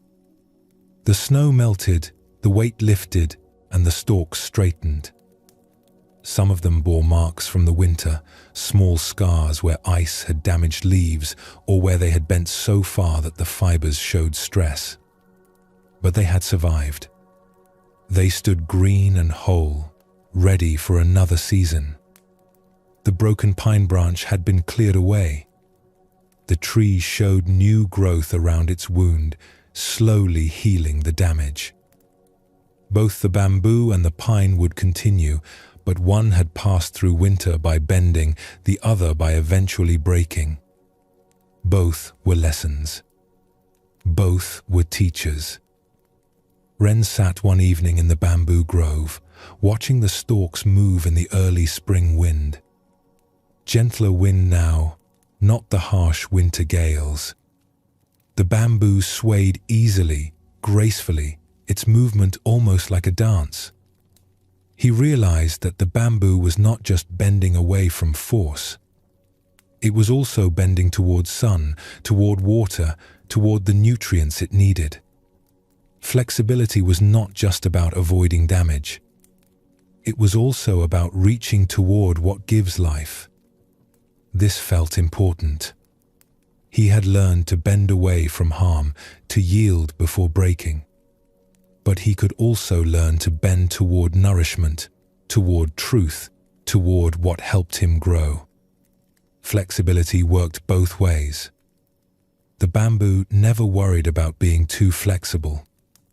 It It never tried to prove its strength by refusing to bend. It simply responded to each moment with its own nature, bending when the wind came, rising when the wind passed, reaching towards sunlight, drinking rain when it fell. This was enough. This was everything. Take a gentle breath now. Feel your body in this moment. Notice if there is any rigidity anywhere. Not to judge it, but simply to notice. What would it feel like to soften just slightly? To allow a little more flexibility? Let yourself rest now in this understanding. Let any rigidity you've been holding soften just a little. You don't need to be unbreakable. You need to be flexible enough to bend and return. The bamboo has been teaching this lesson for millions of years, standing through countless storms, yielding and rising again and again and again. Spring had fully arrived at the monastery. The snow had melted from all but the highest peaks, and green had returned to the mountain slopes. Flowers bloomed in the gardens, and birds filled the morning air with song. It was a season of renewal, of beginning again. But Ren found himself troubled by thoughts that would not leave him alone. A conversation from weeks ago kept replaying in his mind. He had spoken carelessly to another monk, and though they had resolved the matter, his mind kept returning to it. Over and over, the same words, the same embarrassment, the same wish that he had handled it differently. And it was not just this one memory. Other thoughts circled through his mind like birds that would not land. Worries about his practice, questions about his progress, doubts about whether he was truly learning anything or just going through motions. Each thought would arrive, occupy his attention, and then another would come to replace it. During meditation, instead of finding peace, he found himself caught in these mental loops. The same thoughts returning again and again, as if his mind were a wheel turning through the same grooves. He would push one thought away, and it would return minutes later. He would try to focus on his breath and find himself lost in thought moments after. It was exhausting. His mind felt crowded, noisy, restless. And the harder he tried to quiet it, the louder it seemed to become. One morning after a particularly difficult meditation, Ren found the master sweeping the path outside the meditation hall. "Teacher, my mind will not be still. The same thoughts keep returning, no matter how hard I try to let them go. It feels like I'm making no progress at all. Like everything I've learned has disappeared." The master continued sweeping, his movements steady and rhythmic. "Look up," he said simply. Ren looked up at the sky. It was a beautiful morning, the blue deep and clear. But clouds were moving across it, white and grey, some wispy and thin, others full and thick. "What do you see?" "Clouds, moving across the sky. Watch them for a moment." Ren stood still, watching. A large cloud drifted overhead, its shape clearly defined. He watched it move slowly across his field of vision. As he observed, the cloud began to change. Its edges became less sharp. Parts of it seemed to dissolve into the blue. Within a few minutes, the distinct shape had transformed into something else entirely, and then into wisps that gradually faded until he could barely tell where the cloud ended and the sky began. "Where did the cloud go?" the master asked. "It dissolved. It's gone." "And did you have to do anything to make it dissolve?" "No. It happened by itself." The master leaned the broom against the wall. "Come with me. Let's watch the clouds for a while. They walked to an open area on the monastery grounds where the view of the sky was wide and unobstructed. The master sat on the grass, and Ren joined him. Together they lay back, looking up at the vast expanse above them. Clouds moved steadily across their vision. Some were small and quick, racing across the blue. Others were large and slow, taking several minutes to pass. Some were white and light, others grey and heavy-looking. Each one was different, and each one kept changing as it moved. "Your thoughts are like these clouds," the master said. "They appear in the sky of your awareness. They move across it. They change shape. And eventually they dissolve. You do not make them appear, and you do not make them disappear. They come and go by themselves." Ren watched a particularly large cloud drift overhead. "But my thoughts feel more solid than clouds. They feel heavy and persistent. The same ones keep coming back. Look at that large grey cloud there. Does it look solid to you?" "Yes.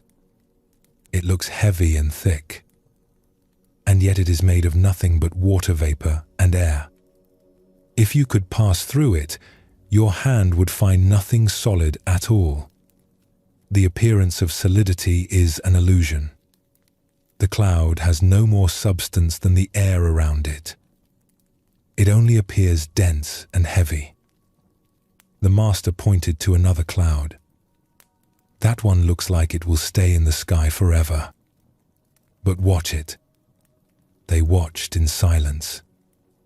Slowly, the cloud's edges began to blur. Parts of it thinned and faded. Within 10 minutes, the cloud that had looked so permanent had almost completely dissolved. "Thoughts are the same," the master said. "They appear solid and lasting, but they are made of nothing substantial. They are patterns of energy moving through awareness, no more solid than these clouds moving through the sky. And like clouds, they naturally dissolve when you stop trying to hold on to them or push them away." A dark cloud moved across the sun, and the light changed. Everything became dimmer, cooler. Shadows disappeared. The change was dramatic and immediate. "When a thought comes that troubles you," the master said, "it is like this cloud covering the sun. Everything seems darker. Your whole experience changes. But notice that the sun has not gone anywhere. It is still shining, still bright. It is only temporarily obscured." They lay quietly as the dark cloud continued across the sky. Gradually, its edge approached the sun. A rim of light appeared, then grew brighter. Suddenly the cloud passed and full sunlight returned. Everything brightened again, exactly as it had been before. The troubled thought is like the dark cloud. It covers the natural clarity of your mind temporarily, but the clarity has not gone anywhere. It is still there, shining steadily, just like the sun behind the cloud. When the thought passes, the clarity returns. Ren felt something ease in his chest as he watched the clouds continue their endless procession. "So I don't have to fight the thoughts or push them away?" "No. Fighting them is like trying to push clouds out of the sky with your hands. It accomplishes nothing and exhausts you. The clouds will move in their own time. Your job is not to control the clouds. Your job is to remember the sky." "The sky?" The master gestured to the vast blue expanse above them. "The sky holds all the clouds, but it is not affected by them. Clear clouds or dark clouds, many clouds or few, the sky remains the sky.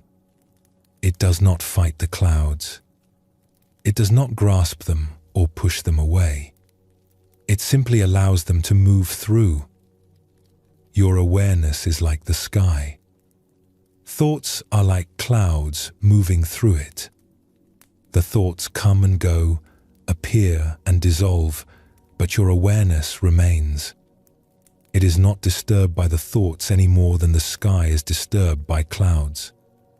They sat up, and the master pointed to the horizon where new clouds were forming. Watch how clouds are born. Ren looked at the horizon. He could see wisps of white beginning to gather, condensing from seemingly nothing into visible forms. The clouds grew and developed, taking on shape and substance where moments before there had been only clear blue. Thoughts appear the same way, the master said. They form from conditions. A memory, a sensation, a word someone speaks. Conditions come together and a thought forms, just as water vapor and temperature come together and a cloud forms. The thought seems to come from nowhere, but it arises from causes like everything else in nature. A story came to the master then, and they settled more comfortably on the grass. There was once a woman who lived near the sea. Every morning she would sit on the beach and watch the waves. Each wave was different. Some were small and gentle, others large and powerful. They would rise from the ocean, crest in white foam, and crash on the shore, then pull back into the sea. The woman loved the waves.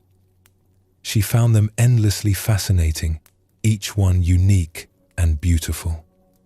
But one day, a wave frightened her. It was larger than usual, and it crashed with a sound like thunder. The noise startled her, and her heart raced with fear. After that, she began to worry about the waves. What if another frightening one came? What if an even larger wave appeared? She started watching the ocean anxiously, bracing herself against each wave, tensing as they approached the shore. Her mornings, which had once been peaceful, became filled with tension and fear. She could not enjoy the gentle waves because she was always watching for the frightening one to return.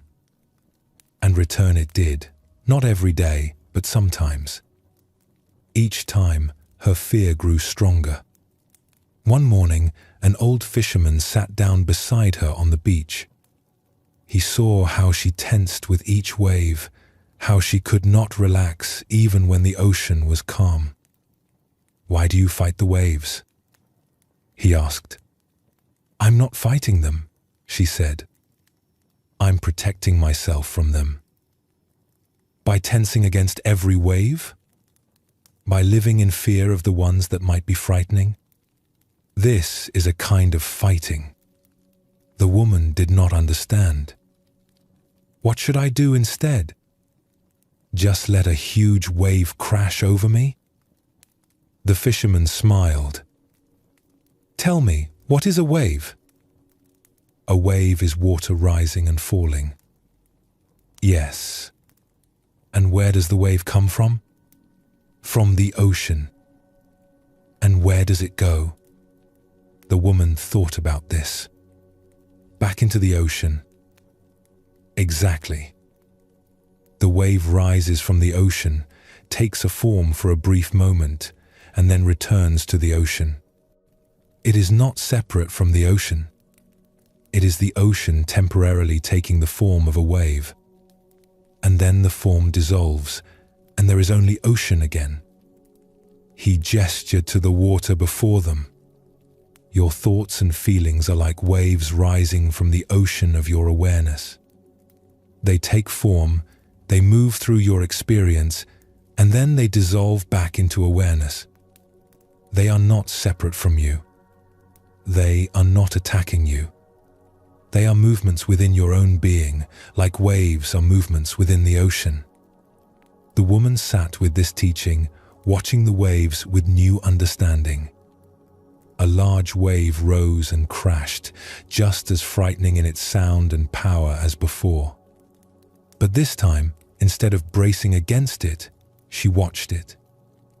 She saw it rise from the ocean, take its form, crash on the shore, and return to the ocean. It was powerful. It was intense. But it was also temporary. It was a wave, not the ocean itself. And she was the ocean, not the wave. From that day, her relationship with the waves changed. She could watch the large, frightening ones without tensing against them. She could appreciate their power without being overcome by fear, because she understood that she was not the wave. She was the vast ocean from which all waves rose and to which all waves returned. Ren lay back on the grass again, looking at the clouds. My recurring thoughts are like waves I keep tensing against. The embarrassing conversation, the doubts about my practice. They rise up, and I brace myself. I try to push them back down, but they keep returning. Yes. And what happens to the ocean when it fights its own waves? Ren thought about this. It would exhaust itself. The ocean cannot fight waves because waves are the ocean's own movement. Exactly. You cannot fight your thoughts because thoughts are your mind's own movement. They are not invaders. They are not enemies. They are natural phenomena arising from conditions, moving through awareness and dissolving back into awareness. A bird flew across their field of vision, passing between them and the clouds above. For a moment it was clearly visible against the white, and then it flew into clear blue and became harder to see. "Notice that bird," the master said. "It moves through the sky just as the clouds do. But we do not call it a sky bird. We know it is separate from the sky, moving through it. But clouds are not separate from the sky. They are the sky taking temporary form. In the same way, thoughts are not separate from awareness. They are awareness taking temporary form. So when I identify with a thought, when I think I am this anxiety or I am this doubt, I'm making a mistake. You are forgetting the sky. You are identifying with the cloud instead of recognizing yourself as the vast space in which clouds appear. The cloud is real, but it is not what you are. You are what holds the cloud, not the cloud itself. They stood and began walking back toward the monastery. Above them, clouds continued their constant movement. New ones forming, old ones dissolving, some changing shape so gradually it was hard to see, others transforming quickly from one form to another. This is why meditation is sometimes called sky practice, the master said. You learn to rest as the sky while clouds of thought move through. Some days there are many clouds, some days few. Some days the clouds are dark and heavy. Some days light and wispy, but the sky remains the sky through all conditions. When you sit in meditation and thoughts come, you are not failing at meditation. The sky is not failing at being sky when clouds appear. Thoughts appearing in awareness is as natural as clouds appearing in sky. The practice is to remain as the sky, spacious and allowing, while the weather of your mind moves through. They reached the meditation hall. The master paused before entering. Try this. Tonight, when you meditate, do not try to stop thoughts or push them away. Instead, practice being the sky. Notice when a thought appears, like noticing a cloud. Watch it move through. See how it changes. Observe when it begins to dissolve. and keep noticing the space in which all of this is happening. The space? The awareness that holds everything. The sky behind all the clouds. That which is aware of the thoughts, but is not the thoughts themselves. That evening, Ren sat for meditation with this new understanding. At first, his mind was as busy as ever. The familiar recurring thoughts appeared. The embarrassing conversation. The doubts about his practice. Worries about tomorrow. But instead of fighting them or being caught by them, he tried to watch them like clouds. This thought about the conversation appeared. It moved across his awareness. It began to change, other details emerging, the emphasis shifting. And then, as he simply watched without engaging, it began to fade. Another thought arose to replace it, as new clouds form when old ones dissolve. A worry about his meditation not being good enough. He watched this thought too, noticed its shape, its quality, saw how it created a feeling in his body, a tightness in his chest. And as he watched without grasping or pushing away, this thought too began to dissolve. It was not that the thoughts stopped coming. They continued to arise. But there was a difference now. He was not in the thoughts. He was watching them move through awareness, like standing on a mountain and watching clouds move through the valley below. Sometimes he forgot and got caught in a thought, identifying with it completely. But then he would remember, "Oh, this is a cloud. I am the sky." And in that remembering, he would find space again, find that clear awareness that held everything without being disturbed by anything. The practice continued over the following days. Ren found himself naturally watching his mind the way he had watched the clouds. Thoughts would arise, and instead of immediately believing them or fighting them, he would notice, "Here is a thought about the past. Here is a worry about the future. Here is a judgment about how things should be." And he noticed something remarkable. When he stopped trying to control his thoughts, they became less persistent. The recurring thoughts that had plagued him began to appear less frequently. Not because he was pushing them away, but because he was not feeding them with his attention and struggle. It was like the clouds. When he had tried to push a cloud away, it seemed to linger. But when he simply watched clouds without grasping or resisting, they dissolved naturally in their own time.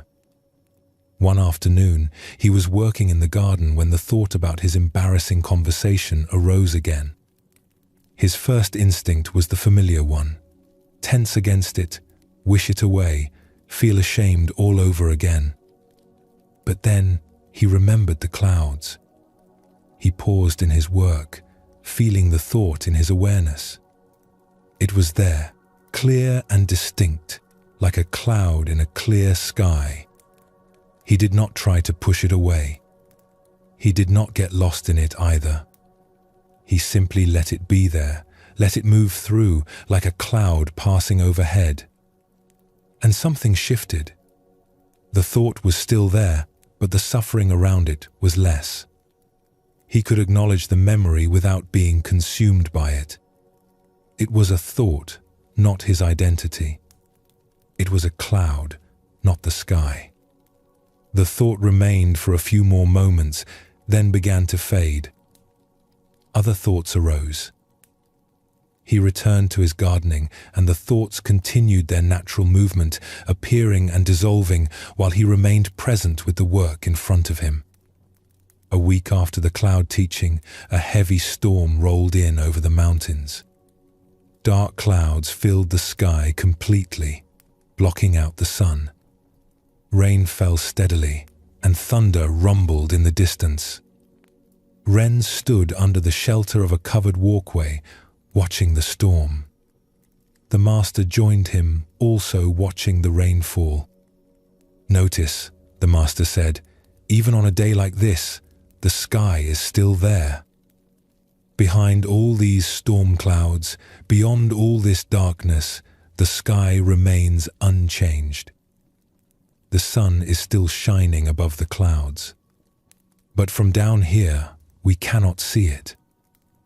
This is like difficult times in your life. Times when your mind is filled with dark thoughts, when everything seems cloudy and heavy. In those times, it is easy to forget the sky. Easy to believe that the darkness is all there is. But the clear awareness is still there, unchanged, like the sky behind the storm. Thunder rolled across the valley. The rain intensified. Even in the darkest times, even when you cannot feel or see your own clarity, it has not gone anywhere. It is simply obscured by weather passing through. The storm is real. The darkness is real. But it is temporary, and it is not what you fundamentally are. They stood in silence, watching the storm. And then, after about 20 minutes, Ren noticed something. A lighter patch appeared in the clouds. The rain began to ease. The darkness started to lift. Within an hour, breaks appeared in the clouds, and sunlight streamed through in brilliant shafts. The storm passed, as all storms do. The sky remained. Ren's meditation practice deepened with this understanding. He no longer judged his meditation sessions as good or bad based on how many thoughts appeared. Some sits had many thoughts, like a cloudy day. Some had fewer thoughts, like a clear day. But he was learning to rest as the sky in both conditions. The recurring thoughts that had troubled him so much began to lose their power. They still appeared sometimes, but they no longer dominated his experience. They were like familiar clouds passing through, recognized but not feared, acknowledged but not believed to be solid or lasting. He noticed this principle extending beyond meditation into his whole day. Emotions would arise like weather patterns. Sometimes he would feel happy, like a sunny day. Sometimes irritated or sad, like cloudy weather. But underneath the changing emotional weather, there was something that remained constant. The awareness that held all experiences, disturbed by none of them. This was deeply restful. Not because difficult thoughts and feelings stopped coming, but because he no longer had to fight them or fix them.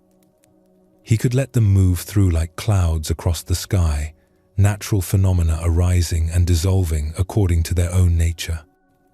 One clear evening, as the sun set and the first stars appeared, Ren sat outside, watching the sky darken.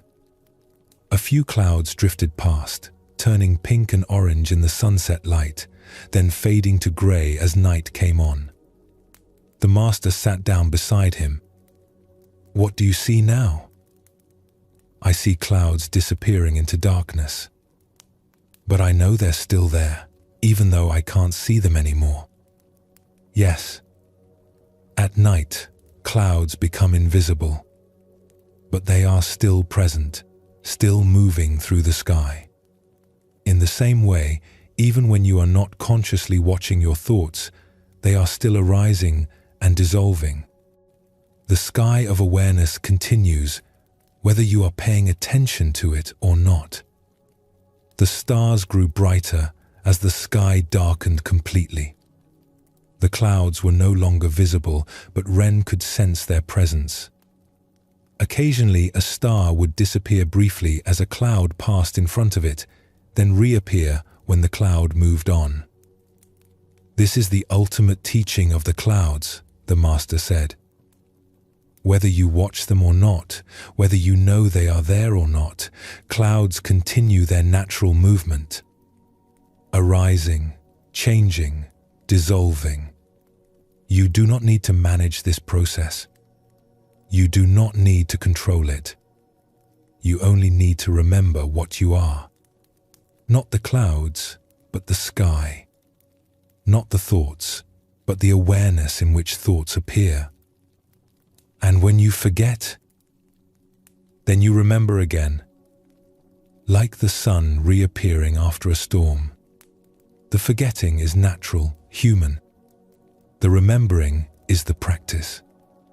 Again and again, returning to the sky, to the awareness that holds everything without being changed by anything. Take a gentle breath now. Notice the thoughts moving through your awareness in this moment. They are there, like clouds across the sky. You do not need to push them away. You do not need to follow them. Simply notice them passing. The sky is always here. The awareness is always present. Even when you forget it, even when clouds fill your vision completely, the sky remains vast and clear and unchanged. This is what you are. This is what you have always been. The clouds cannot change this truth any more than weather can change the sky. Summer had settled over the monastery with its long, bright days and warm nights. The gardens were in full bloom, the work was steady but not overwhelming, and the community moved through its rhythms with practiced ease. Ren had grown in his practice. He could feel it in how he moved through each day, in the space that had opened up inside him. But lately, a new kind of difficulty had emerged. Not from external demands or internal struggle, but from a feeling of being compressed, crowded, overwhelmed by the sheer amount of everything. So many tasks to remember, so many responsibilities to track, so many interactions to navigate. Even his mind, though less troubled by sticky thoughts than before, felt full. Packed with information, obligations, concerns both important and trivial. He felt like a storage room crammed with too many items. Everything had its place, everything was managed, but there was no room left for anything new. No space to breathe. No emptiness in which something unexpected might arise. One morning after work assignments were given, Ren felt the pressure of this fullness acutely. His day was scheduled completely. Morning work, then study, then afternoon tasks, then evening practice. Every hour accounted for, every moment filled with something that needed to be done or attended to or remembered. He sat on a bench outside the meditation hall, feeling the weight of it all pressing down on him. Not in a way that was painful exactly, but in a way that felt stifling. Like there was no room left for life to simply unfold. The master found him there, sitting with his shoulders slightly hunched, his eyes fixed on the ground. "You look compressed," the master observed, sitting down beside him. "That's exactly how I feel. Like everything is pressing in, and there's no space left. My mind is full, my schedule is full, even my body feels full of tension. I can manage it all, but there's no room left for anything else. No room to just be." The master was quiet for a moment, then said, "Look up." Ren lifted his head and looked up. Above them stretched the sky, vast and open. It was a perfectly clear morning, not a single cloud visible anywhere. Just endless blue extending in all directions, from horizon to horizon. "What do you see?" "The sky. It's empty today." "Clear?" "Empty," the master repeated. "And how much room is there in that emptiness?" Ren looked up again, trying to measure the vastness with his eyes. Infinite room. Endless space. "Yes. Come with me. Let's spend some time with the empty sky." They walked to the highest point on the monastery grounds, a small rocky outcrop that offered an unobstructed view in all directions. Here, the sky seemed even more immense, pressing down from above and extending out to every horizon without interruption. The master sat on the rock, and Ren joined him. Together they looked up into the blue vastness. "This emptiness," the master said, "is not nothing. It is not absence. It is space itself. Pure potential. Room for everything." Ren looked at the boundless blue. "But sky is just air, isn't it? Just empty space where nothing is? Is it empty? Right now, birds are flying through it. Wind is moving through it. Light from the sun travels through it. Sound moves through it. Everything that happens between Earth and stars happens in this so-called emptiness. The sky holds everything without being crowded by anything." A bird appeared in the distance, flying across their field of vision. It moved through the vast blue, a tiny speck against the immensity. Then it was gone, and the sky remained exactly as it had been, undiminished by the bird's passage, unchanged by its presence or absence. "Notice how the sky holds that bird," the master said. "The bird does not crowd the sky. The sky does not need to make room for the bird. There is already infinite room. The bird simply appears in that space, moves through it, and disappears, and the sky is never too full. Now imagine," the master continued, 1,000 birds filling the sky. A whole flock moving through at once. Would the sky be crowded? Ren thought about this. No. Even with 1,000 birds, or 10,000, the sky would still have room. Exactly. The sky's capacity is not diminished by how much it holds. This is the nature of true emptiness. It is not empty because nothing is in it. It is empty because it has room for everything, and that room never runs out. They sat in silence, looking up. Ren tried to feel the spaciousness of the sky, tried to sense what it would be like to have that kind of room inside himself. "Your mind is like the sky," the master said. "It has this same infinite capacity. But you have forgotten this. You experience your mind as full because you are holding on to everything that passes through it. Imagine if the sky tried to hold on to every bird that flew through it, every cloud that formed in it, every ray of light that traveled through it. There would be no room left. The sky would feel crowded and compressed. But the sky does not hold on to anything. It allows everything to pass through. And because it allows everything to pass through, it is never full. It is always empty, always spacious, always ready for whatever comes next." Ren felt something shift in his understanding. "I'm trying to hold on to everything. Every task, every obligation, every bit of information. Even when something is finished, I'm still carrying it. Yes. And this creates the experience of fullness, of being crowded. But if you could release what has passed, the way the sky releases the bird that has flown through it, there would be space again. Constant, renewable space." The master pointed to the horizon. "See how the sky meets the earth? The sky goes on beyond what we can see. In the same way, your awareness extends beyond what you can directly perceive. The spaciousness is always there, whether you feel it or not. The question is whether you are resting in that spaciousness or trying to fill it up and hold on to everything." A story came to the master's mind, and he settled more comfortably on the rock.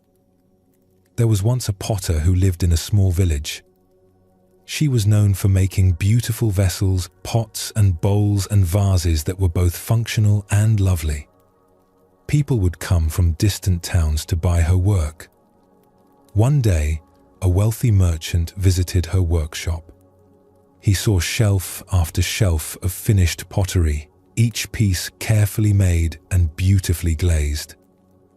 But he noticed something odd. In the very center of the workshop, raised on a special platform, sat a single clay vessel. It was unlike any of her other work. It was perfectly round, smooth and simple, with no decoration at all. And it appeared to be completely empty. "What is this piece?" the merchant asked. "It seems to hold a place of honor, but it's so plain. And it's empty. Why do you display an empty pot?" The potter smiled. "That is not an empty pot. That is the most important piece in my workshop." "But there's nothing in it," the merchant protested. "Exactly," said the potter. "Tell me, what makes a pot useful?" The merchant thought about this. "The clay, I suppose. The craftsmanship. The beauty of its form. Those things make it admirable," the potter agreed.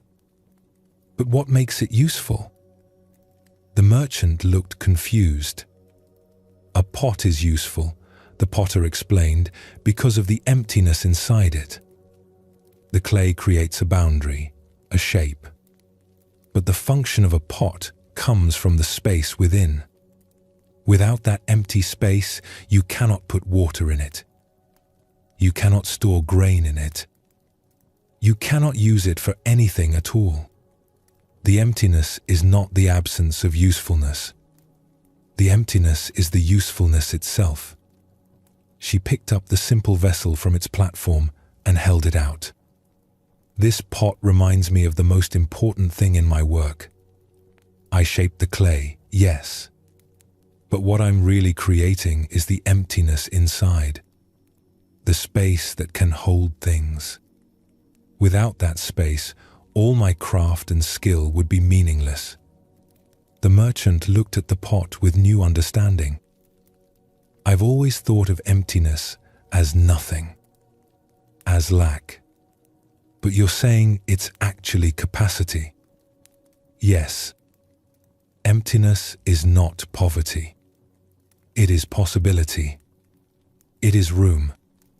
It is the space in which things can exist and be held."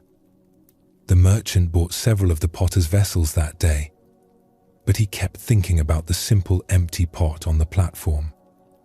A few weeks later, he returned. "I've been thinking about what you said," he told the potter. "About emptiness being capacity. And I've noticed something about my own life. I keep filling it with more and more things, more possessions, more activities, more obligations. I thought that's what would make me happy, to have a full life. But instead I feel crowded and anxious, like there's no room for me in my own life anymore." The potter nodded. "You are like a pot that is already completely full. When something new wants to enter your life, when an opportunity appears or a moment of joy arises, there is no room for it. You have filled all the space with what you've accumulated. So what should I do? Get rid of everything? Not necessarily. But perhaps create some emptiness, some space, some room for the unexpected, the spontaneous, the new. A pot must have empty space to be useful. A life must have empty space to be lived." The merchant took this teaching to heart. He began to create spaces of emptiness in his days. Mornings where nothing was scheduled. Rooms in his house that contained only space, no furniture or possessions. Times when he would simply sit and allow whatever wanted to arise, without forcing or filling. At first, the emptiness felt uncomfortable. He was so used to fullness that space felt like something wrong, something that needed to be fixed. But gradually, he began to appreciate the emptiness itself. The way it allowed for spontaneity, for rest, for things to emerge that could never appear in a crowded life. He realized that the potter had taught him something profound. The value is not in how much you can accumulate and hold. The value is in how much space you can maintain for life itself to flow through. Ren listened to this story while looking up at the vast empty sky. He could feel how his own life had become like an overfilled pot. Every moment accounted for, every hour claimed by some task or obligation. There was no empty space left for anything unexpected to arise. Teacher, I understand the teaching. But practically, how do I create this emptiness? My responsibilities are real. The tasks need to be done. I can't just abandon everything. The potter did not abandon her craft, the master said. She still made pots, still filled her workshop with work. But she maintained an empty space at the center. She remembered what made everything else possible. In your own life, you do not need to abandon your responsibilities. But you can stop trying to hold on to everything that has already passed. When a task is complete, let it go completely instead of carrying it forward in your mind.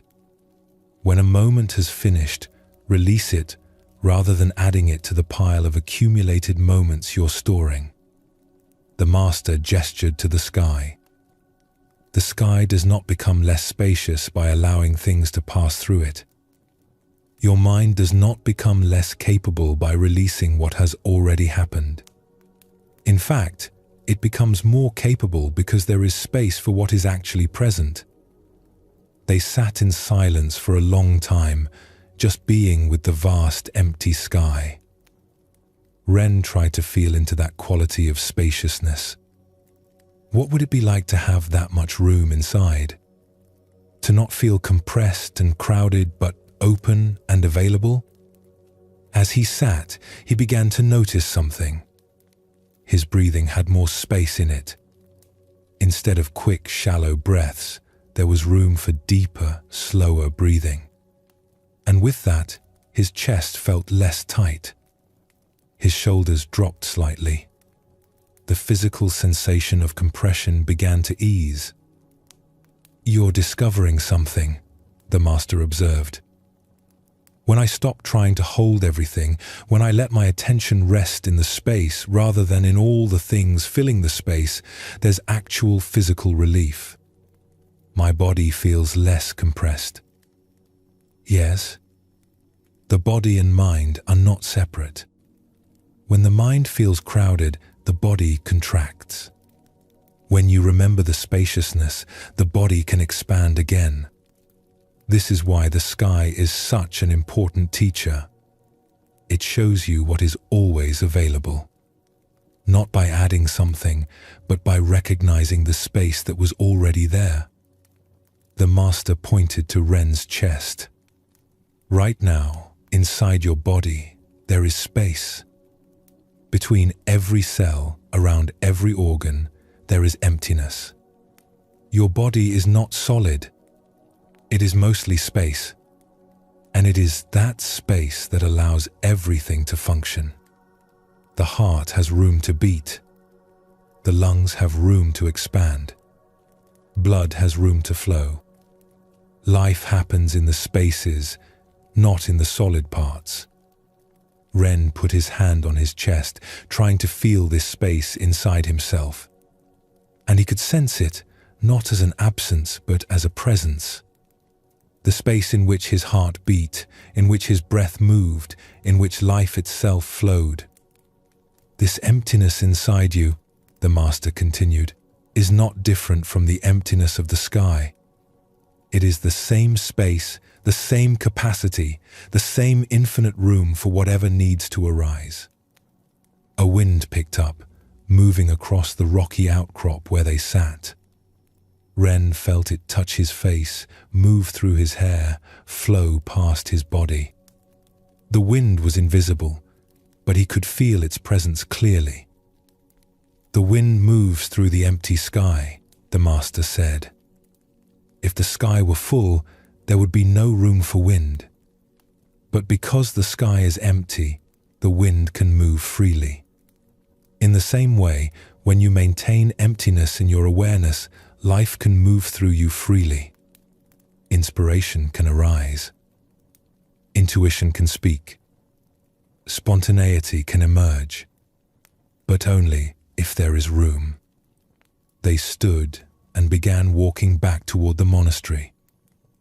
As they walked, Ren kept looking up at the sky, kept feeling its vastness above him. "Teacher, will I forget this? When I return to my full schedule, when all the tasks and obligations press in again, will I lose this feeling of spaciousness?" "Yes, probably. But then you will remember again. The sky is always there. You can look up any time and be reminded. And gradually, you will learn to maintain the awareness of spaciousness even when you are busy. Not by doing less, but by releasing what has passed and staying present with what is."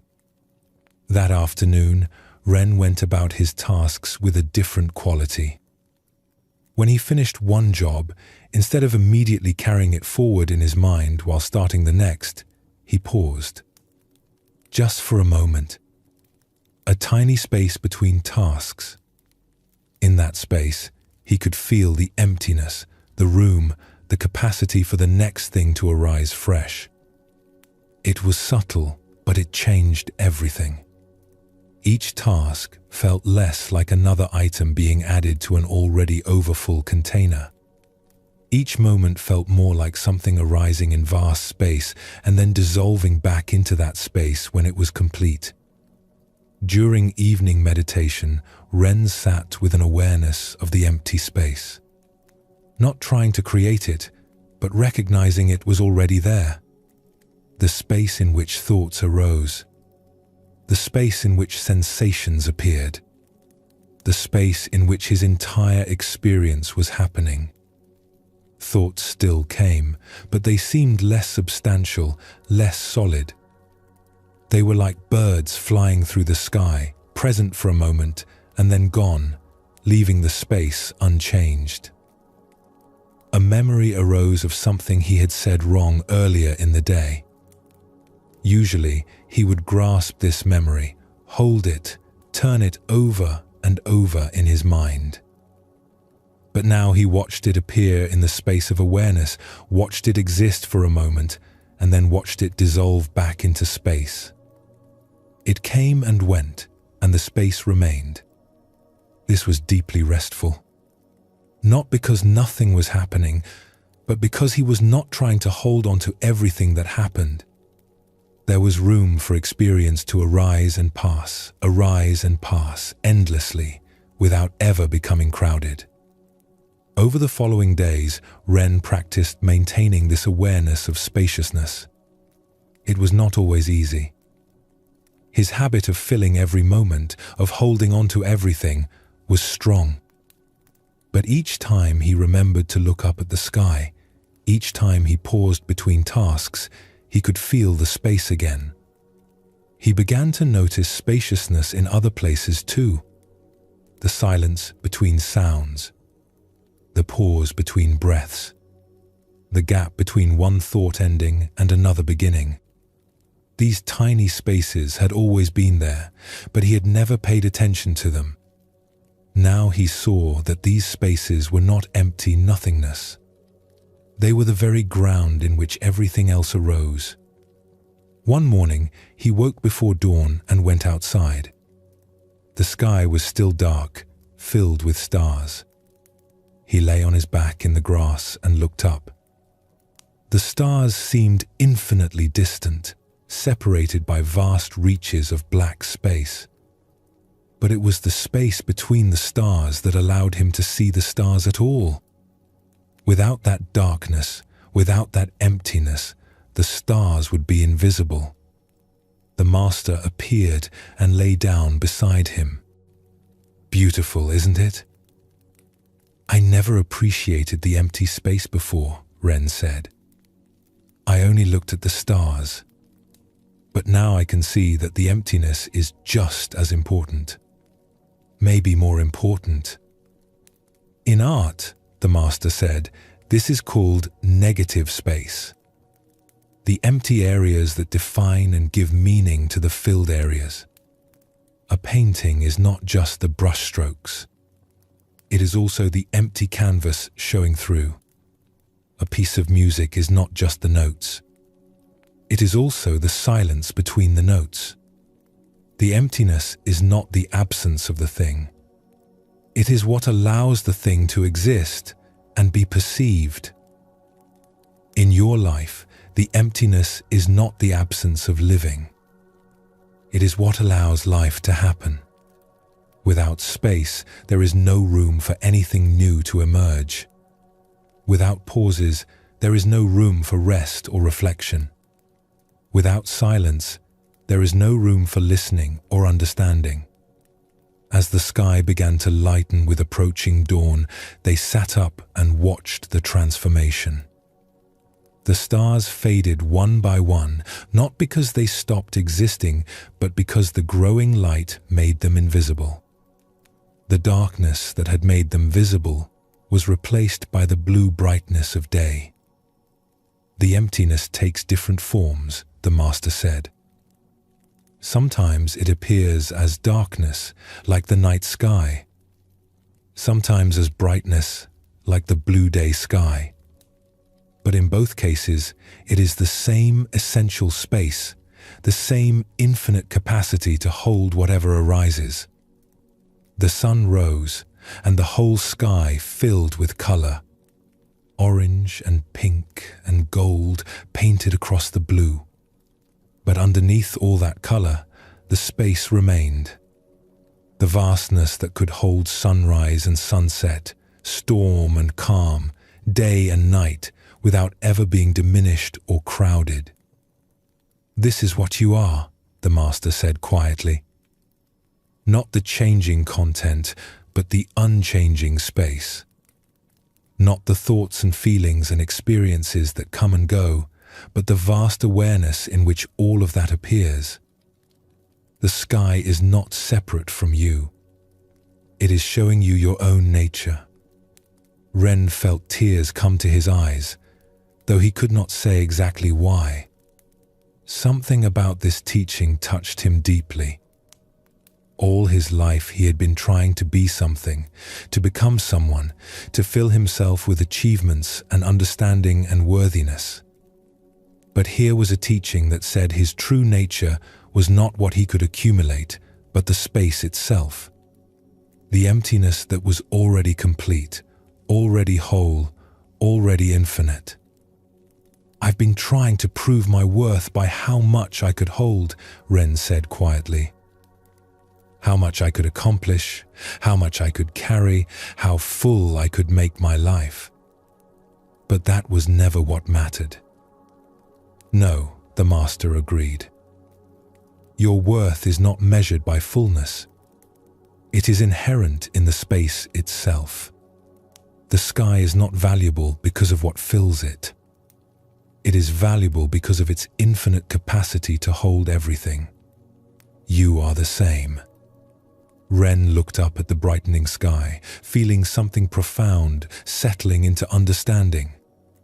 All these teachings, the river and mountain, the moon and bamboo and clouds, they were all pointing to this, to the spacious awareness that held everything, that was disturbed by nothing, that had infinite room for whatever life brought.